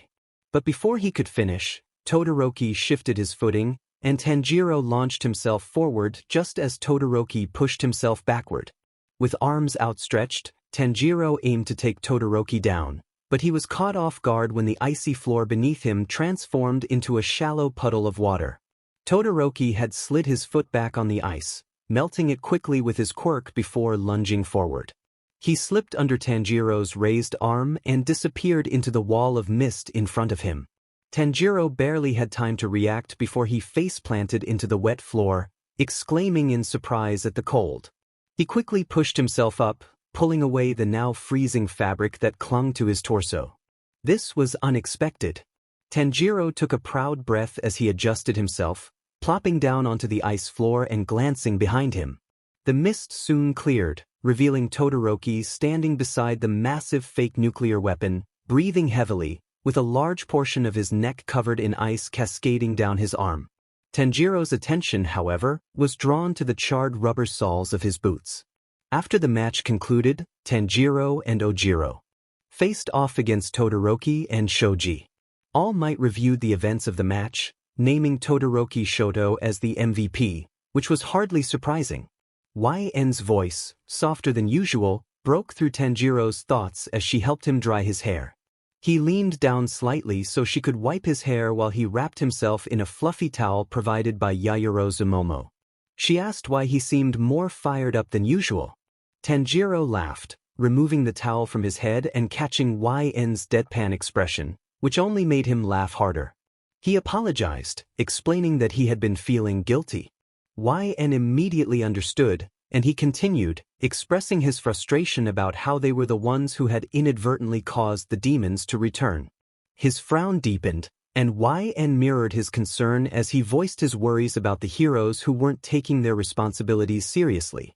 He felt a tremor in his voice as he spoke about the potential danger others faced from demons, gripping YN's hands tightly. He feared that someone might be attacked while they weren't there to help, or that a hero might misinterpret a situation and end up in danger. YN cupped his cheeks, bringing him out of his panicked thoughts. When he looked up, he realized he was starting to cry. Her words reassured him, reminding him that it wasn't his fault and that they couldn't save everyone. Tanjiro nodded slowly, absorbing her words, but his head fell forward again, heavy with the weight of his thoughts. He wished things were different. YN agreed, affirming that they would do everything necessary to change their circumstances. Tanjiro felt a renewed sense of determination, believing that if they had succeeded once, they could do it again. Later, as they walked through the busy streets of Musutafu with the sun setting behind them, Aizawa casually commented on Tanjiro's newfound ability to summon both water and fire. School hours had ended 2 hours prior, and Aizawa's shift had just concluded. They had quickly changed out of their UA uniforms into their more comfortable Demon Slayer attire, picking up Nezuko from Nizu's office. The little girl was thrilled to see Tanjiro again before they set out for patrol. YN questioned Aizawa's nonchalant attitude, and he shrugged, explaining that he had informed Nizu about their abilities, who had a working theory. Ju pressed for details, and Aizawa noted that Nizu believed their breathing styles were evolving into their own quirks, although he didn't fully understand the implications.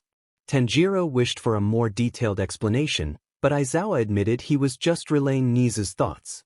Nizu had mentioned that their bodies were rapidly evolving to match the timeline, but Aizawa didn't know why they weren't aging. As they continued their patrol, Suzumi suddenly called out, alerting them to a demon in the area. The group immediately shifted into high alert, ready to confront the threat. Aizawa put on his goggles, prepared for the challenge ahead. For now, they decided to test out those flashy new powers. The sharp turn that Suzumi took led them to a secluded part of the city, ending at a quaint chicken shop. Glass lay scattered across the floor, and the outdoor chairs and tables were overturned. A disturbing sight awaited them, with signs of a struggle evident inside the restaurant. Tanjiro detected a presence within, noting the scent of 2 people and a demon. He wore a serious expression as Aizawa turned to him, then back to the 2 Hashira. They had a plan, focus on the demon while he and Kamadu ensured the civilians were safe. YN, with a reassuring smile, unsheathed her sword and followed Ju toward the entrance of the chicken shop. Peering through the shattered windows, she saw only darkness within. Nothing seemed out of the ordinary, which struck her as odd. She leaped into the restaurant through the broken window, landing gracefully and drawing her sword. As she scanned the interior, a shadow caught her eye, a thin, slithery form lurking behind the counter. Suddenly, chaos erupted. YN was flung out of the chicken shop as the front wall collapsed, crashing into the back of a nearby building. Tanjiro stood frozen, watching her fall, until Ju pushed him aside just in time to avoid an incoming attack. Aizawa shouted, urging them to escape, but before he could finish, a gray tentacle shot toward him, narrowly missing his face. He stumbled back, and YN appeared in front of him, struggling against the tentacle that threatened to strike. With all her strength, she pushed back, forcing it to retreat. Confusion filled her mind as she wondered why she hadn't been able to sever it. Ju and Tanjiro exchanged a glance, both realizing that this was no ordinary demon.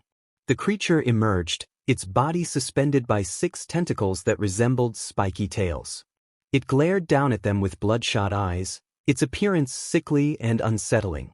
The demon growled, its head drooping to one side as it spoke through clenched teeth, blood dripping from its fangs. YN tightened her grip on her sword, positioning herself protectively in front of Aizawa. She noted the earlier cut on the tentacle had barely healed. This was not a typical demon, and she needed Aizawa to leave for his safety. Despite his protests, she insisted that Tanjiro could manage the civilians and urged him to get to safety just as a tentacle slammed down where they had been standing. In mere moments, the scene erupted into chaos. Aizawa found himself pushed against a wall, struggling to comprehend the flurry of movement and sound around him. The air was filled with the clash of swords and the shouts of his companions. Ju unleashed his technique, water breathing, fourth form, striking tide, while YN followed with her own, blood-breathing, eighth form, flowing veins. The battle was fierce, more challenging than anticipated. After the dust settled, Shinobu crouched near the disintegrating demon head, grimacing slightly as she observed Rengoku cleaning his sword. He remarked on the demon's surprising strength for its rank, to which Shinobu sighed, noting that he often said the same about every demon. As they stood in the narrow alley, Shinobu's thoughts drifted. She had been studying demons for years, yet this one had caught her off guard. Her gaze turned skyward, where Rengoku followed her line of sight, spotting a black blur overhead. It was a Kasugai crow. Meanwhile, on a rooftop in Musutafu, Sanemi and Abanai took a break after a frantic search through the city. Sanemi grumbled about sensing a demon, but Abanai pointed out that it had only been a civilian, teasing him about his mistake. The two exchanged banter, their rivalry evident as they watched the unfolding events below. Sanemi expressed his frustration, standing up and kicking at the concrete floor. He felt overwhelmed by the situation, questioning the purpose of the portal that had thrown them into chaos. His irritation grew as he wondered about the mysterious figure that often appeared on the towering buildings around them. Abanai urged him to calm down, insisting that they needed to focus. He pointed out to the area in front of them, where they spotted Suzume flying towards them. She landed on the railing of the rooftop, panting heavily. Relieved to see them, Suzume informed the Hashiras that Chisuke, Tomioka, and Kamadu were facing a demon and needed assistance. Abanai raised an eyebrow at the severity of the situation, skeptical that two Hashiras could struggle against a single demon unless it was particularly powerful. Sanemi, usually quick to react, immediately demanded to know the demon's location. What they anticipated to be a straightforward attack turned into a chaotic display of unexpected power. Their strikes landed with more force than intended, resulting in a massive piece of the demon's tentacle crashing down near Tanjiro, who barely avoided being crushed. YN found herself thrown off balance by her own strength, propelled into the air alongside Ju. Their techniques created wild waves of blood and water that swirled around them uncontrollably until they collided midair. Ju's weight brought them both crashing to the ground, with him landing above YN. As they released their swords, the chaotic elements dissipated. Ju grunted in confusion, slowly getting up while YN struggled to catch her breath after the rough landing. Her vision blurred as she focused on Aizawa, who remained frozen against the concrete wall, his eyes wide as he observed the demon losing its tentacles. Aizawa's jaw tightened as he realized that Ju and YN were struggling to control their abilities. They were not accustomed to the quirks they were using. Quickly regaining their footing, Ju and YN separated, each grabbing a sword from the ground. They circled the now alert demon, their fighting styles contrasting sharply. Ju maintained a stable stance, aiming for deep cuts, while YN utilized her agility to deliver rapid strikes against the demon's tentacles. Aizawa noted that despite the chaos, their fighting prowess remained intact. The two Hashiras faced the demon, each battling three individual tentacles in their own unique ways. Aizawa recognized the urgency of the situation. They were not employing their usual techniques, and that could spell trouble. Suzumi was flying as fast as she could, leading the two Hashira behind her toward the small street where three demon slayers were located. She had questioned why they were in Musutafu in the first place, but seeing her master and fellow Hashira struggle against the demon they encountered left her no time for doubts. Finding the two Hashira on a nearby rooftop was pure luck. Her keen crow vision had caught a blur of their silhouettes, and she took a gamble by flying toward them. She hit the jackpot as she noticed both Sanemi and Abanai following closely behind her, barely making a sound. Abanai acknowledged their situation, jumping off one rooftop to land on another, with Sanemi following closely. His eyes scanned the massive city of Musutafu, surrounded by tall and small buildings. Sanemi remarked on their good fortune in finding Suzumi, noting that they would have never located the others without her. Suzumi called out directions, and the three slowed down on a nearby rooftop. However, as soon as they stopped, the building beneath them rumbled aggressively. Looking down, they witnessed the aftermath of someone being thrown into the structure they stood upon. They saw a massive ribbon of blood appear, wrapping around the demon in front of the chicken shop. A familiar figure stood on the demon's shoulders, her blade digging into its neck as it thrashed and yelled, trying to dislodge her. YN shouted that it would only hurt for a moment as she struggled to force her blade through the demon's neck. Using all her strength, she dug her heels into its back, holding on as it tugged and pulled at her legs, growling and roaring in frustration. Suddenly, YN felt a sharp tug on her foot, causing her to topple off the demon momentarily before she was slammed into the ground, propelled several feet away by the demon's tentacle. Meanwhile, Ju managed to get back on his feet, while Aizawa observed the scene, impressed by the durability of both Ju and YN, though he could see they were slowing down. Nothing seemed to be going well. The two Hashira could get close to the demon, but they struggled to stay near enough to slice off its neck. Just then, an irritatingly familiar yet polite voice cut through the tension as a blur of purple zipped between them. Shinobu dashed past the demon's tentacle, swiftly engaging in the battle. Finally, the battlefield fell silent. Aizawa watched as a stranger jumped into the fray. With a single swing of their sword, the demon fell limp to its knees before collapsing onto the ground, its 6 tentacles sprawled out and unmoving. Shinobu stood up, turning around with a kind smile as she scanned the area. Ju stared at her in disbelief, while YN struggled to regain her footing. A gasp from behind caught her attention. Tanjiro dropped his sword in shock, accompanied by a middle-aged man and his son emerging from the chicken shop. Tanjiro exclaimed in surprise at seeing Shinobu, who greeted him with a smile. From behind her, he noticed 3 more figures jumping down from a nearby building: Shinazugawa, Abanai, and Rengoku. Shinobu sheathed her sword into her belt but felt something was off. Looking down, she saw the tip of her sword had broken off, causing her heart to sink. How could this be? Had the demon's neck truly been that tough? She had just polished her sword. Aizawa remained focused on the demon, trying to see if it was still breathing. He muttered to himself, questioning if it was dead as he pushed himself off the wall. A man with spiky white hair approached the fallen demon, unsheathing his sword and nudging its head with irritation. His scowl deepened as he confirmed it was not dead yet. Shinobu, still maintaining her polite demeanor, urged him to finish the job. Frustration bubbled within her as she considered the broken sword and the situation at hand. Her attention shifted to YN and Ju, who were making their way over, supported by each other. The sight brought immediate relief to Shinobu. YN stuttered in surprise, scanning the faces of her fellow Hashira, her shoulders slumping as she leaned forward. Ju caught her by the waist to keep her upright. Rengoku's grin brightened as he exclaimed that they were alive, while Shinobu noted their bruises, cupping her hands gently on YN's cheeks. She suggested they get treated before heading back. Aizawa interrupted, directing his attention to YN and Ju, questioning who the others were. Just then, an exclamation of frustration erupted from Abanai as he and Sanemi clashed over the demon's neck, struggling to make a cut. Sanemi pulled the demon's head, revealing no mark. Confusion filled the air as Ju offered to try, prompting an eye roll from Sanemi, who doubted Ju's chances. The tension in the air was palpable as they prepared for the next move. If I can't slice its neck in half, you certainly can't, Sanemi thought as he watched Ju slowly release YN to support herself before approaching the demon. Sanemi begrudgingly gave him space. Ju muttered about how he and YN hadn't done much damage with their swords alone. He adjusted his grip on his sword, raising it high into the air.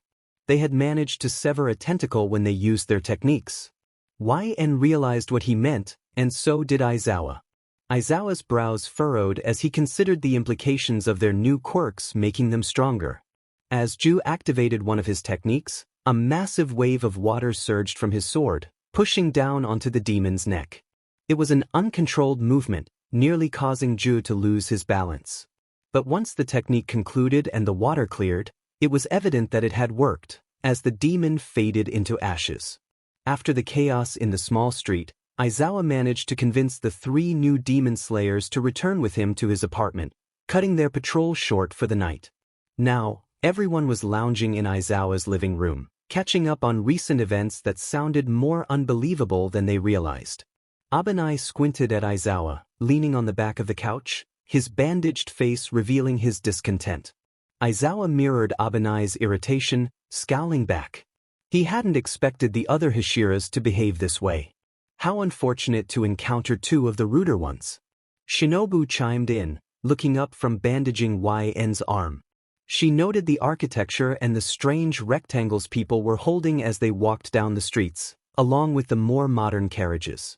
Her mind drifted as she recalled a moment when a little girl skipped past them. A familiar blur of colors caught her attention, and she turned her head instinctively. The first thing she noticed was a butterfly clip eerily similar to the one her older sister had once worn, and the same clip that Kaneo was wearing at that moment. Aizawa interrupted her thoughts, explaining that those were phones and cars. Sanemi, eager to shift the focus, waved his arm and pointed at Ju, who was busy drinking water. He demanded to know what Ju had done to the demon. Tanjiro scratched the back of his head, admitting that it was a long explanation and that they weren't entirely sure about it either. Aizawa caught Tanjiro's look for assistance and sighed, preparing to inform the Hashiras about everything they needed to know about quirks, the Hero Society, and the absence of demons before their arrival. He explained the deal between the 3 demon slayers and Nizu, which aimed to erase the demon race in their timeline while helping them return to their original timeline. He also updated them on how their techniques were evolving into quirks for unknown reasons and that they might undergo similar developments. Aizawa noted that these quirks had enhanced their strengths, but since their bodies weren't accustomed to the new power, it had held them back during their earlier fight. Rengoku speculated that if they were growing stronger in this timeline, the demons might also be gaining strength, which could explain why they struggled against the demon earlier. Sanemi muttered in agreement, while Ju expressed his concern about the challenges they would face with the demons potentially doubling in strength. Aizawa looked at the 4 new demon slayers lounging in his apartment and realized he didn't know their names. He would need to update Nizu about their profiles. Sanemi and Abanai regarded Aizawa skeptically, but Shinobu and Rengoku offered polite smiles. Shinobu introduced herself as Kocho Shinobu, the insect Hashira, while Rengoku enthusiastically declared himself Rengoku Kaijuro, the flame Hashira, thanking Aizawa for looking after their fellow demon slayers.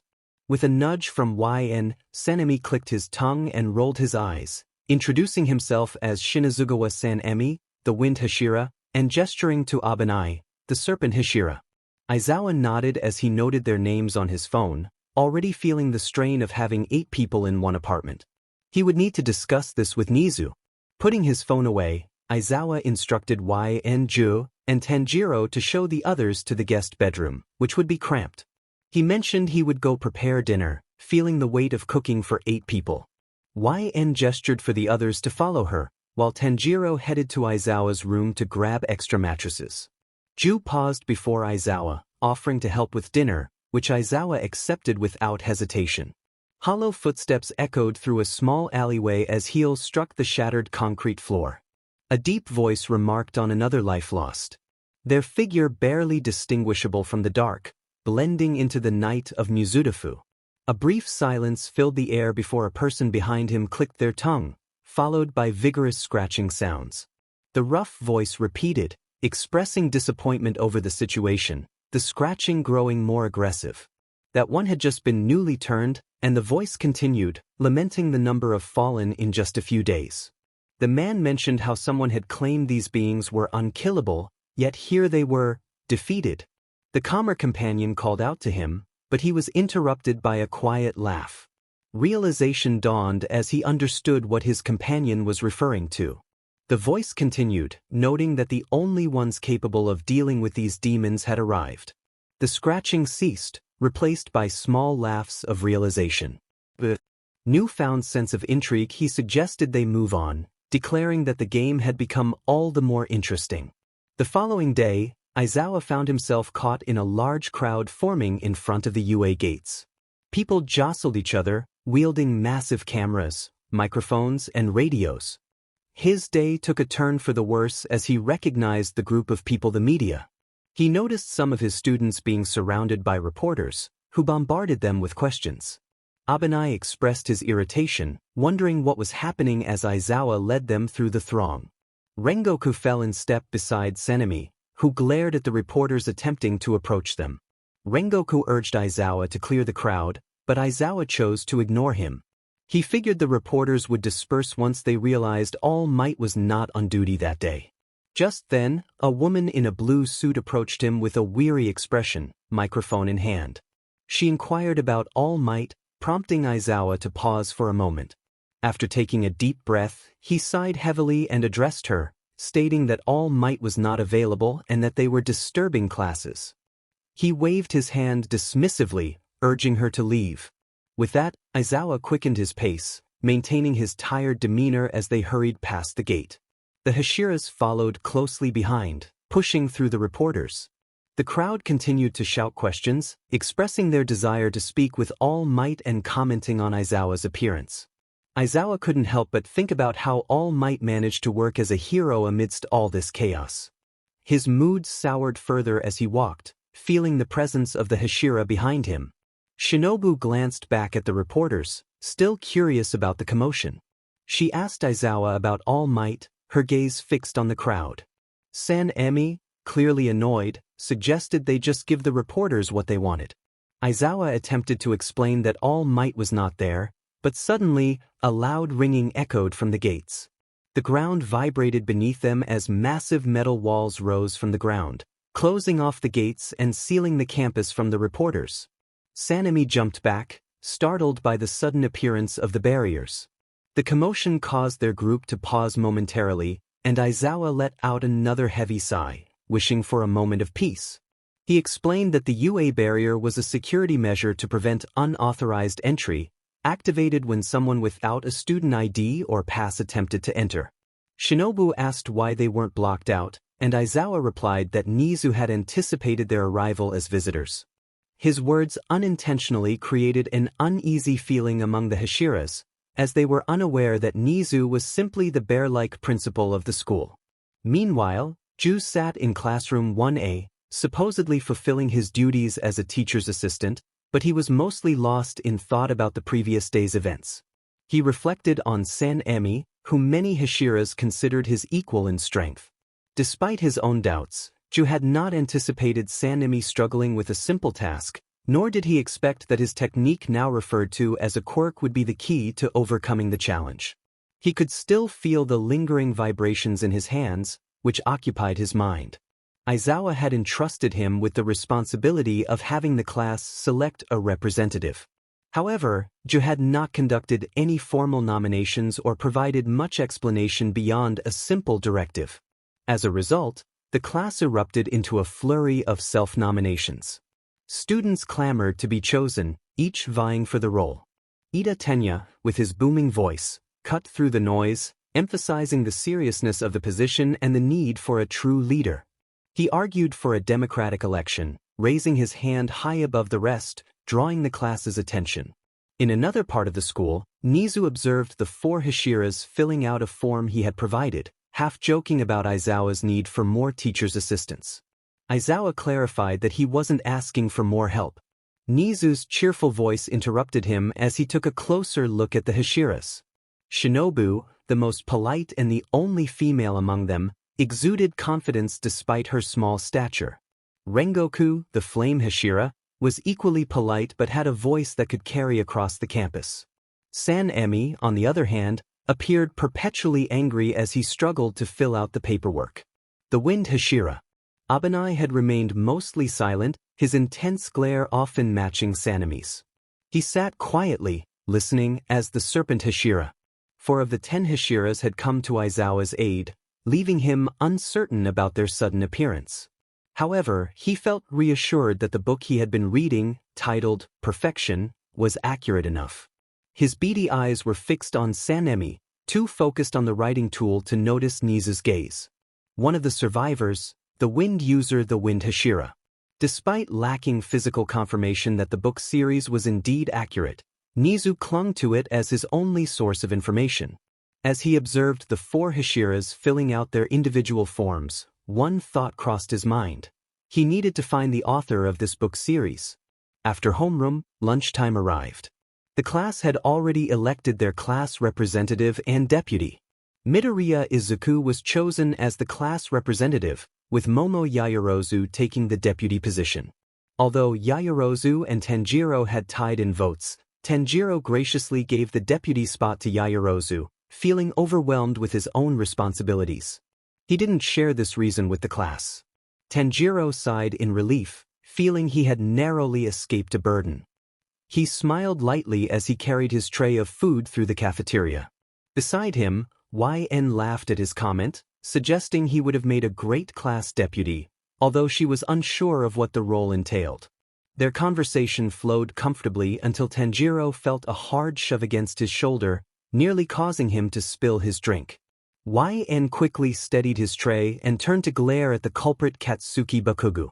YN confronted Bakugu, demanding to know his problem, while Tanjiro stepped in to block her path, placing his tray on a nearby table and apologizing to its occupants. He reassured YN that it was probably an accident, but she sensed otherwise. Determined to confront Bakugu, YN would have followed him if not for Tanjiro gently pulling her back, whispering for her to ignore the blonde. She sighed but eventually relented.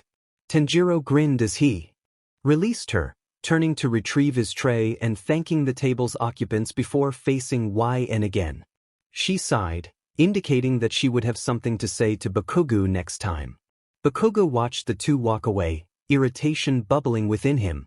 He disliked their presence, especially Tanjiro, whom he viewed as a quirkless loser who had suddenly gained a quirk. The way they looked at him, as if they were superior, only fueled his annoyance. They carried themselves with confidence, yet there was an underlying humility that intimidated Bakugu. He felt inferior and hated it, wondering what made them so special. They seemed so strange, and he doubted they were normal people. He resolved to uncover whatever they were hiding. Suddenly, a loud ringing echoed through the cafeteria, silencing the chatter and amplifying the alarm's sound. An announcement followed, urging all students to evacuate outdoors promptly due to a Level 3 security breach. Aizawa's frustration peaked when he discovered that the cause of the security breach was the mass media trespassing on school grounds. Dragged from the faculty room by the blaring alarm, he faced a massive crowd pushing against the UA barrier. He wondered how they had even gotten in. Present Mike waved cheerfully at the retreating media reporters, his voice booming alongside the fading police sirens as Aizawa stood beside him, ensuring they wouldn't return. In the midst of this chaos, Nizu stood before the remnants of the UA barrier. What was once an indestructible structure now lay in ashes and dust. Nizu, Recovery Girl, Midnight, and 13 stared at the mess left by the mass media. Nizu pondered how ordinary members of the press could cause such destruction. He questioned whether someone had instigated this event, considering the possibility of an evil presence slipping in or if it was meant as a declaration of war. His thoughts briefly drifted to the ongoing conflict between demons and humans, contemplating the implications of such a theory but deciding to keep it to himself. Ju felt a sense of relief wash over him when he saw Aizawa enter the 1A classroom. The pro-hero settled into his spot in front of the class behind the podium. Ju glanced around and noted the absence of the Hashiras, assuming they were still with Nizu. Aizawa announced that today's hero basic training would involve 3 instructors, himself, All Might, and 1 other person. The class listened intently, and Midoriya caught onto a specific phrase, turned into. He wondered if it was a special case. Siro quickly asked what they would be doing, prompting Aizawa to pull out a card with the word, rescue, written in bright blue letters. He explained that the training would cover disasters, shipwrecks, and everything in between. The class erupted in excited gasps, discussing the responsibilities of a hero and how their individual quirks could assist in various rescue scenarios. YN tilted her head, resting her chin on her palm. She expressed her uncertainty about their experience in rescue training and turned to Tanjiro for confirmation. Tanjiro, tapping his chin, hoped they could adapt. Aizawa interrupted the chatter, stating that students could choose whether to wear their costumes, as some might limit their abilities. He informed them that the training would take place off-campus, and they would be taking a bus. With that, he instructed them to start getting ready. Once on the bus heading to the training facility, the class settled in. Some students chatted casually, while others were absorbed in their phones. Tanjiro appeared unwell, his body limp and eyes spinning, resting his cheek against YN's shoulder. Meanwhile, YN focused on Jairu, who was excitedly discussing her MP3 player and sharing songs. Kirishima remarked on Tanjiro's condition, noting that even the strongest had their weaknesses. Tsuyu observed that their quirks looked similar, prompting a momentary pause in the conversation. Bakugo glanced at the group, then at YN and Tanjiro, who were still engaged in their own discussion. YN felt a pair of eyes on her and turned to see Bakugo and Todoroki watching. Bakugo scoffed and turned away, while Todoroki continued to stare.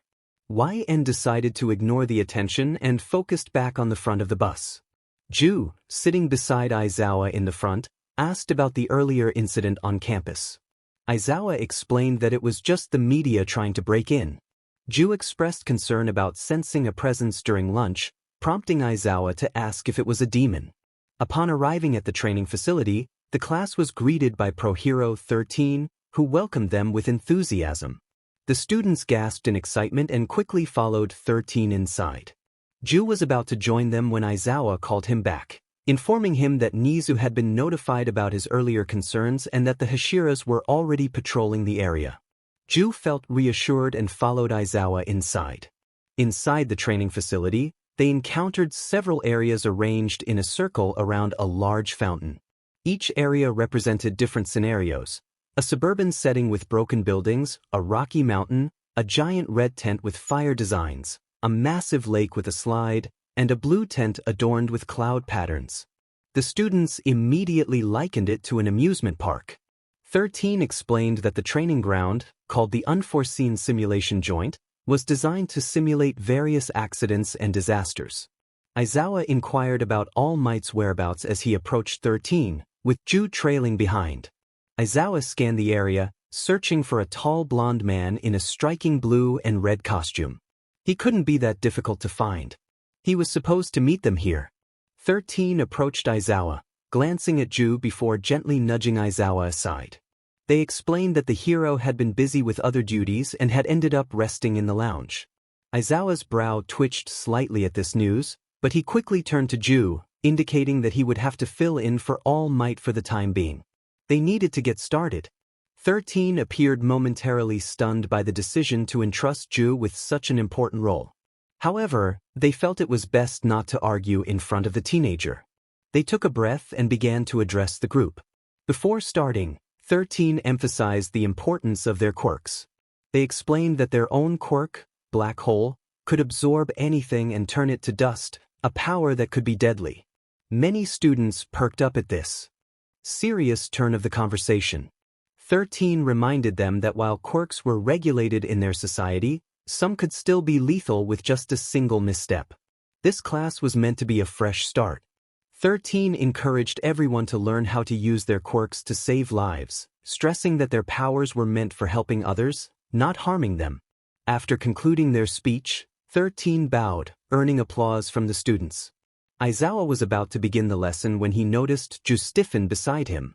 Ju instinctively reached for his sword, his gaze fixed on the center of the USJ facility. Suddenly, the lights flickered and dimmed, electricity crackling through the air. Ju's attention was drawn to a massive black portal forming in front of the fountain. Aizawa quickly ordered everyone to gather and stay still. He recognized the danger as a hand emerged from the portal. He instructed 13 to protect the students. The students began to notice the portal expanding, and Kirishima expressed his concern, wondering if this was similar to the entrance exam where the lesson had already begun. He squinted to get a better look as intimidating figures began to step out of the portal, moving slowly toward them. Midoriya felt a shift in the atmosphere and took a step forward, but Aizawa's urgent voice made him freeze in place. Nizu repeated the word, demon, in his mind as he read about the last survivor on the page. Did that mean someone was still alive from that time? Someone who had witnessed the fall of the Demon King and the rise of quirks?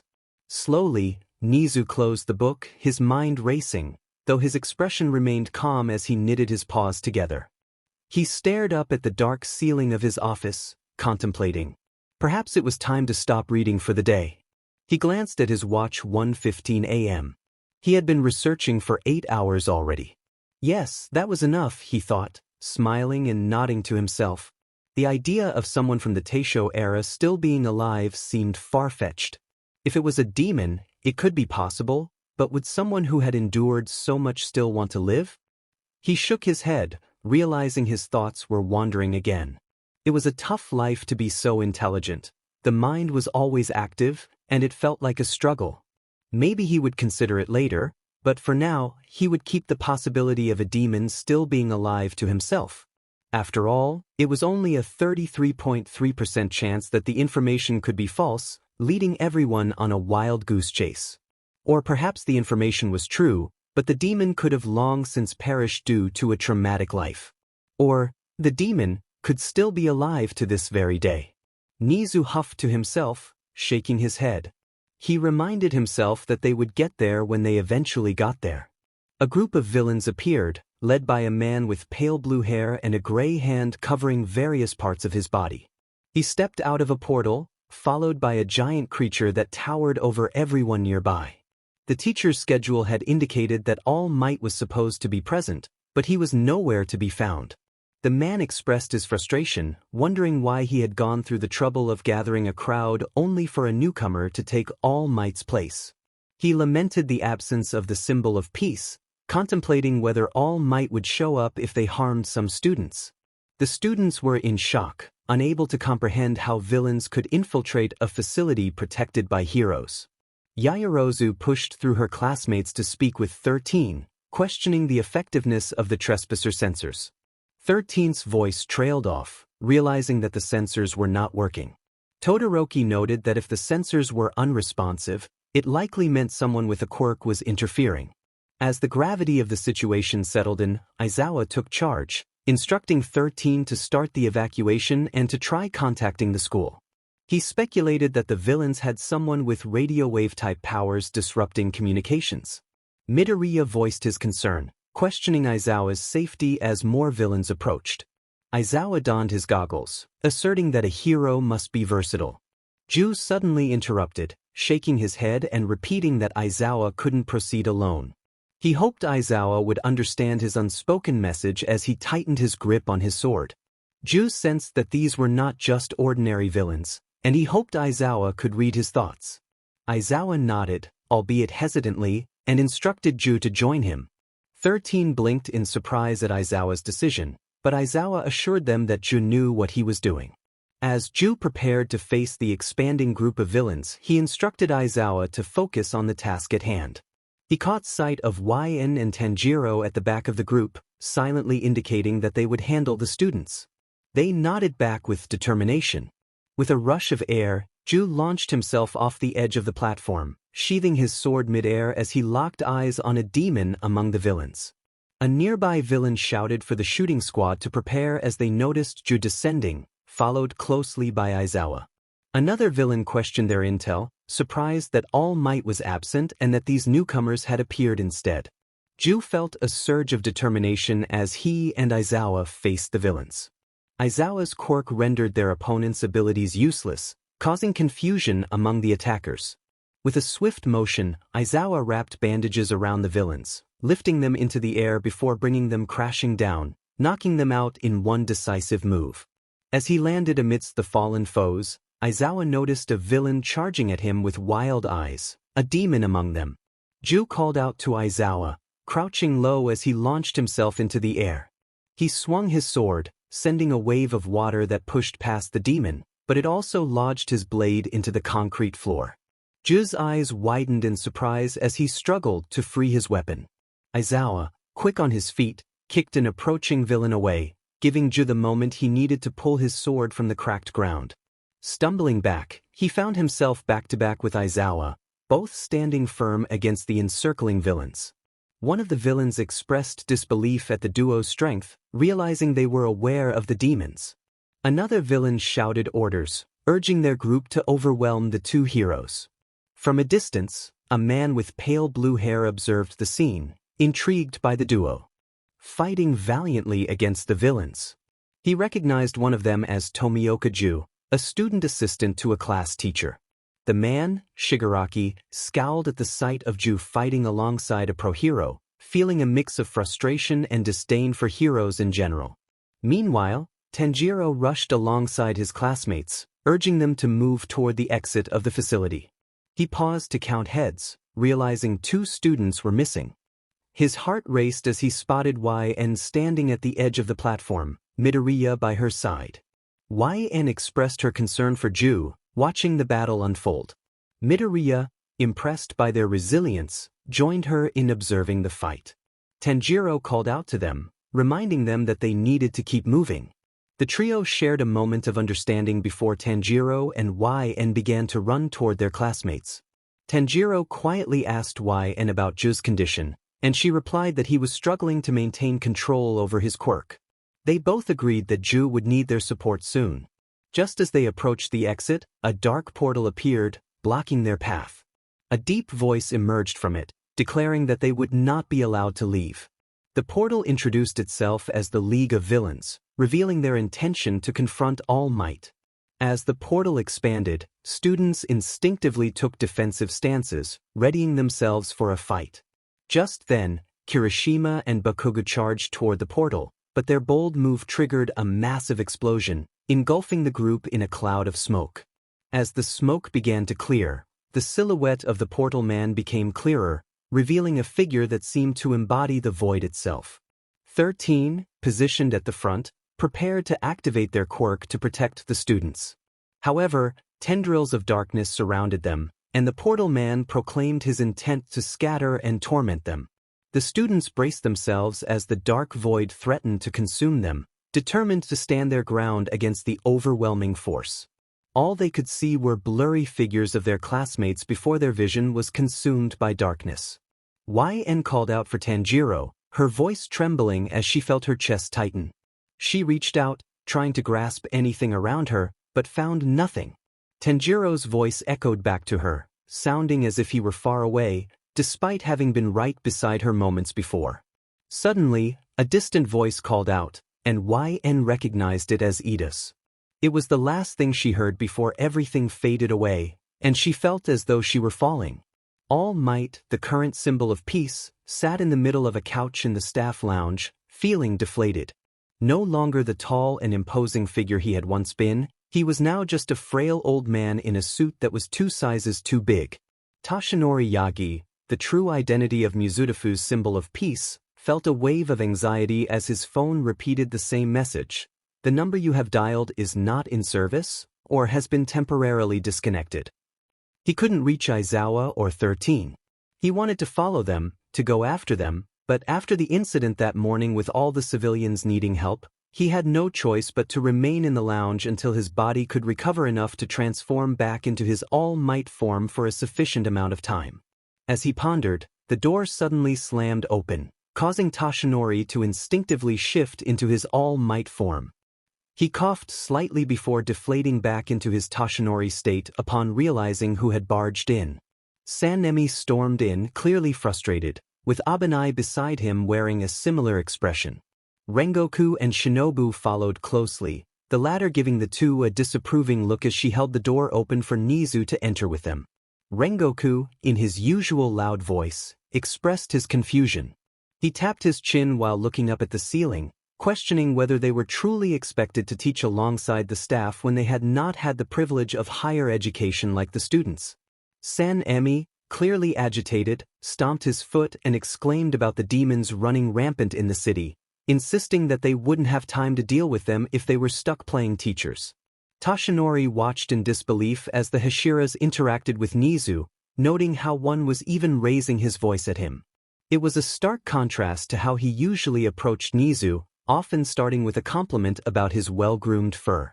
Shinobu crossed her arms, her patience wearing thin as she addressed the group.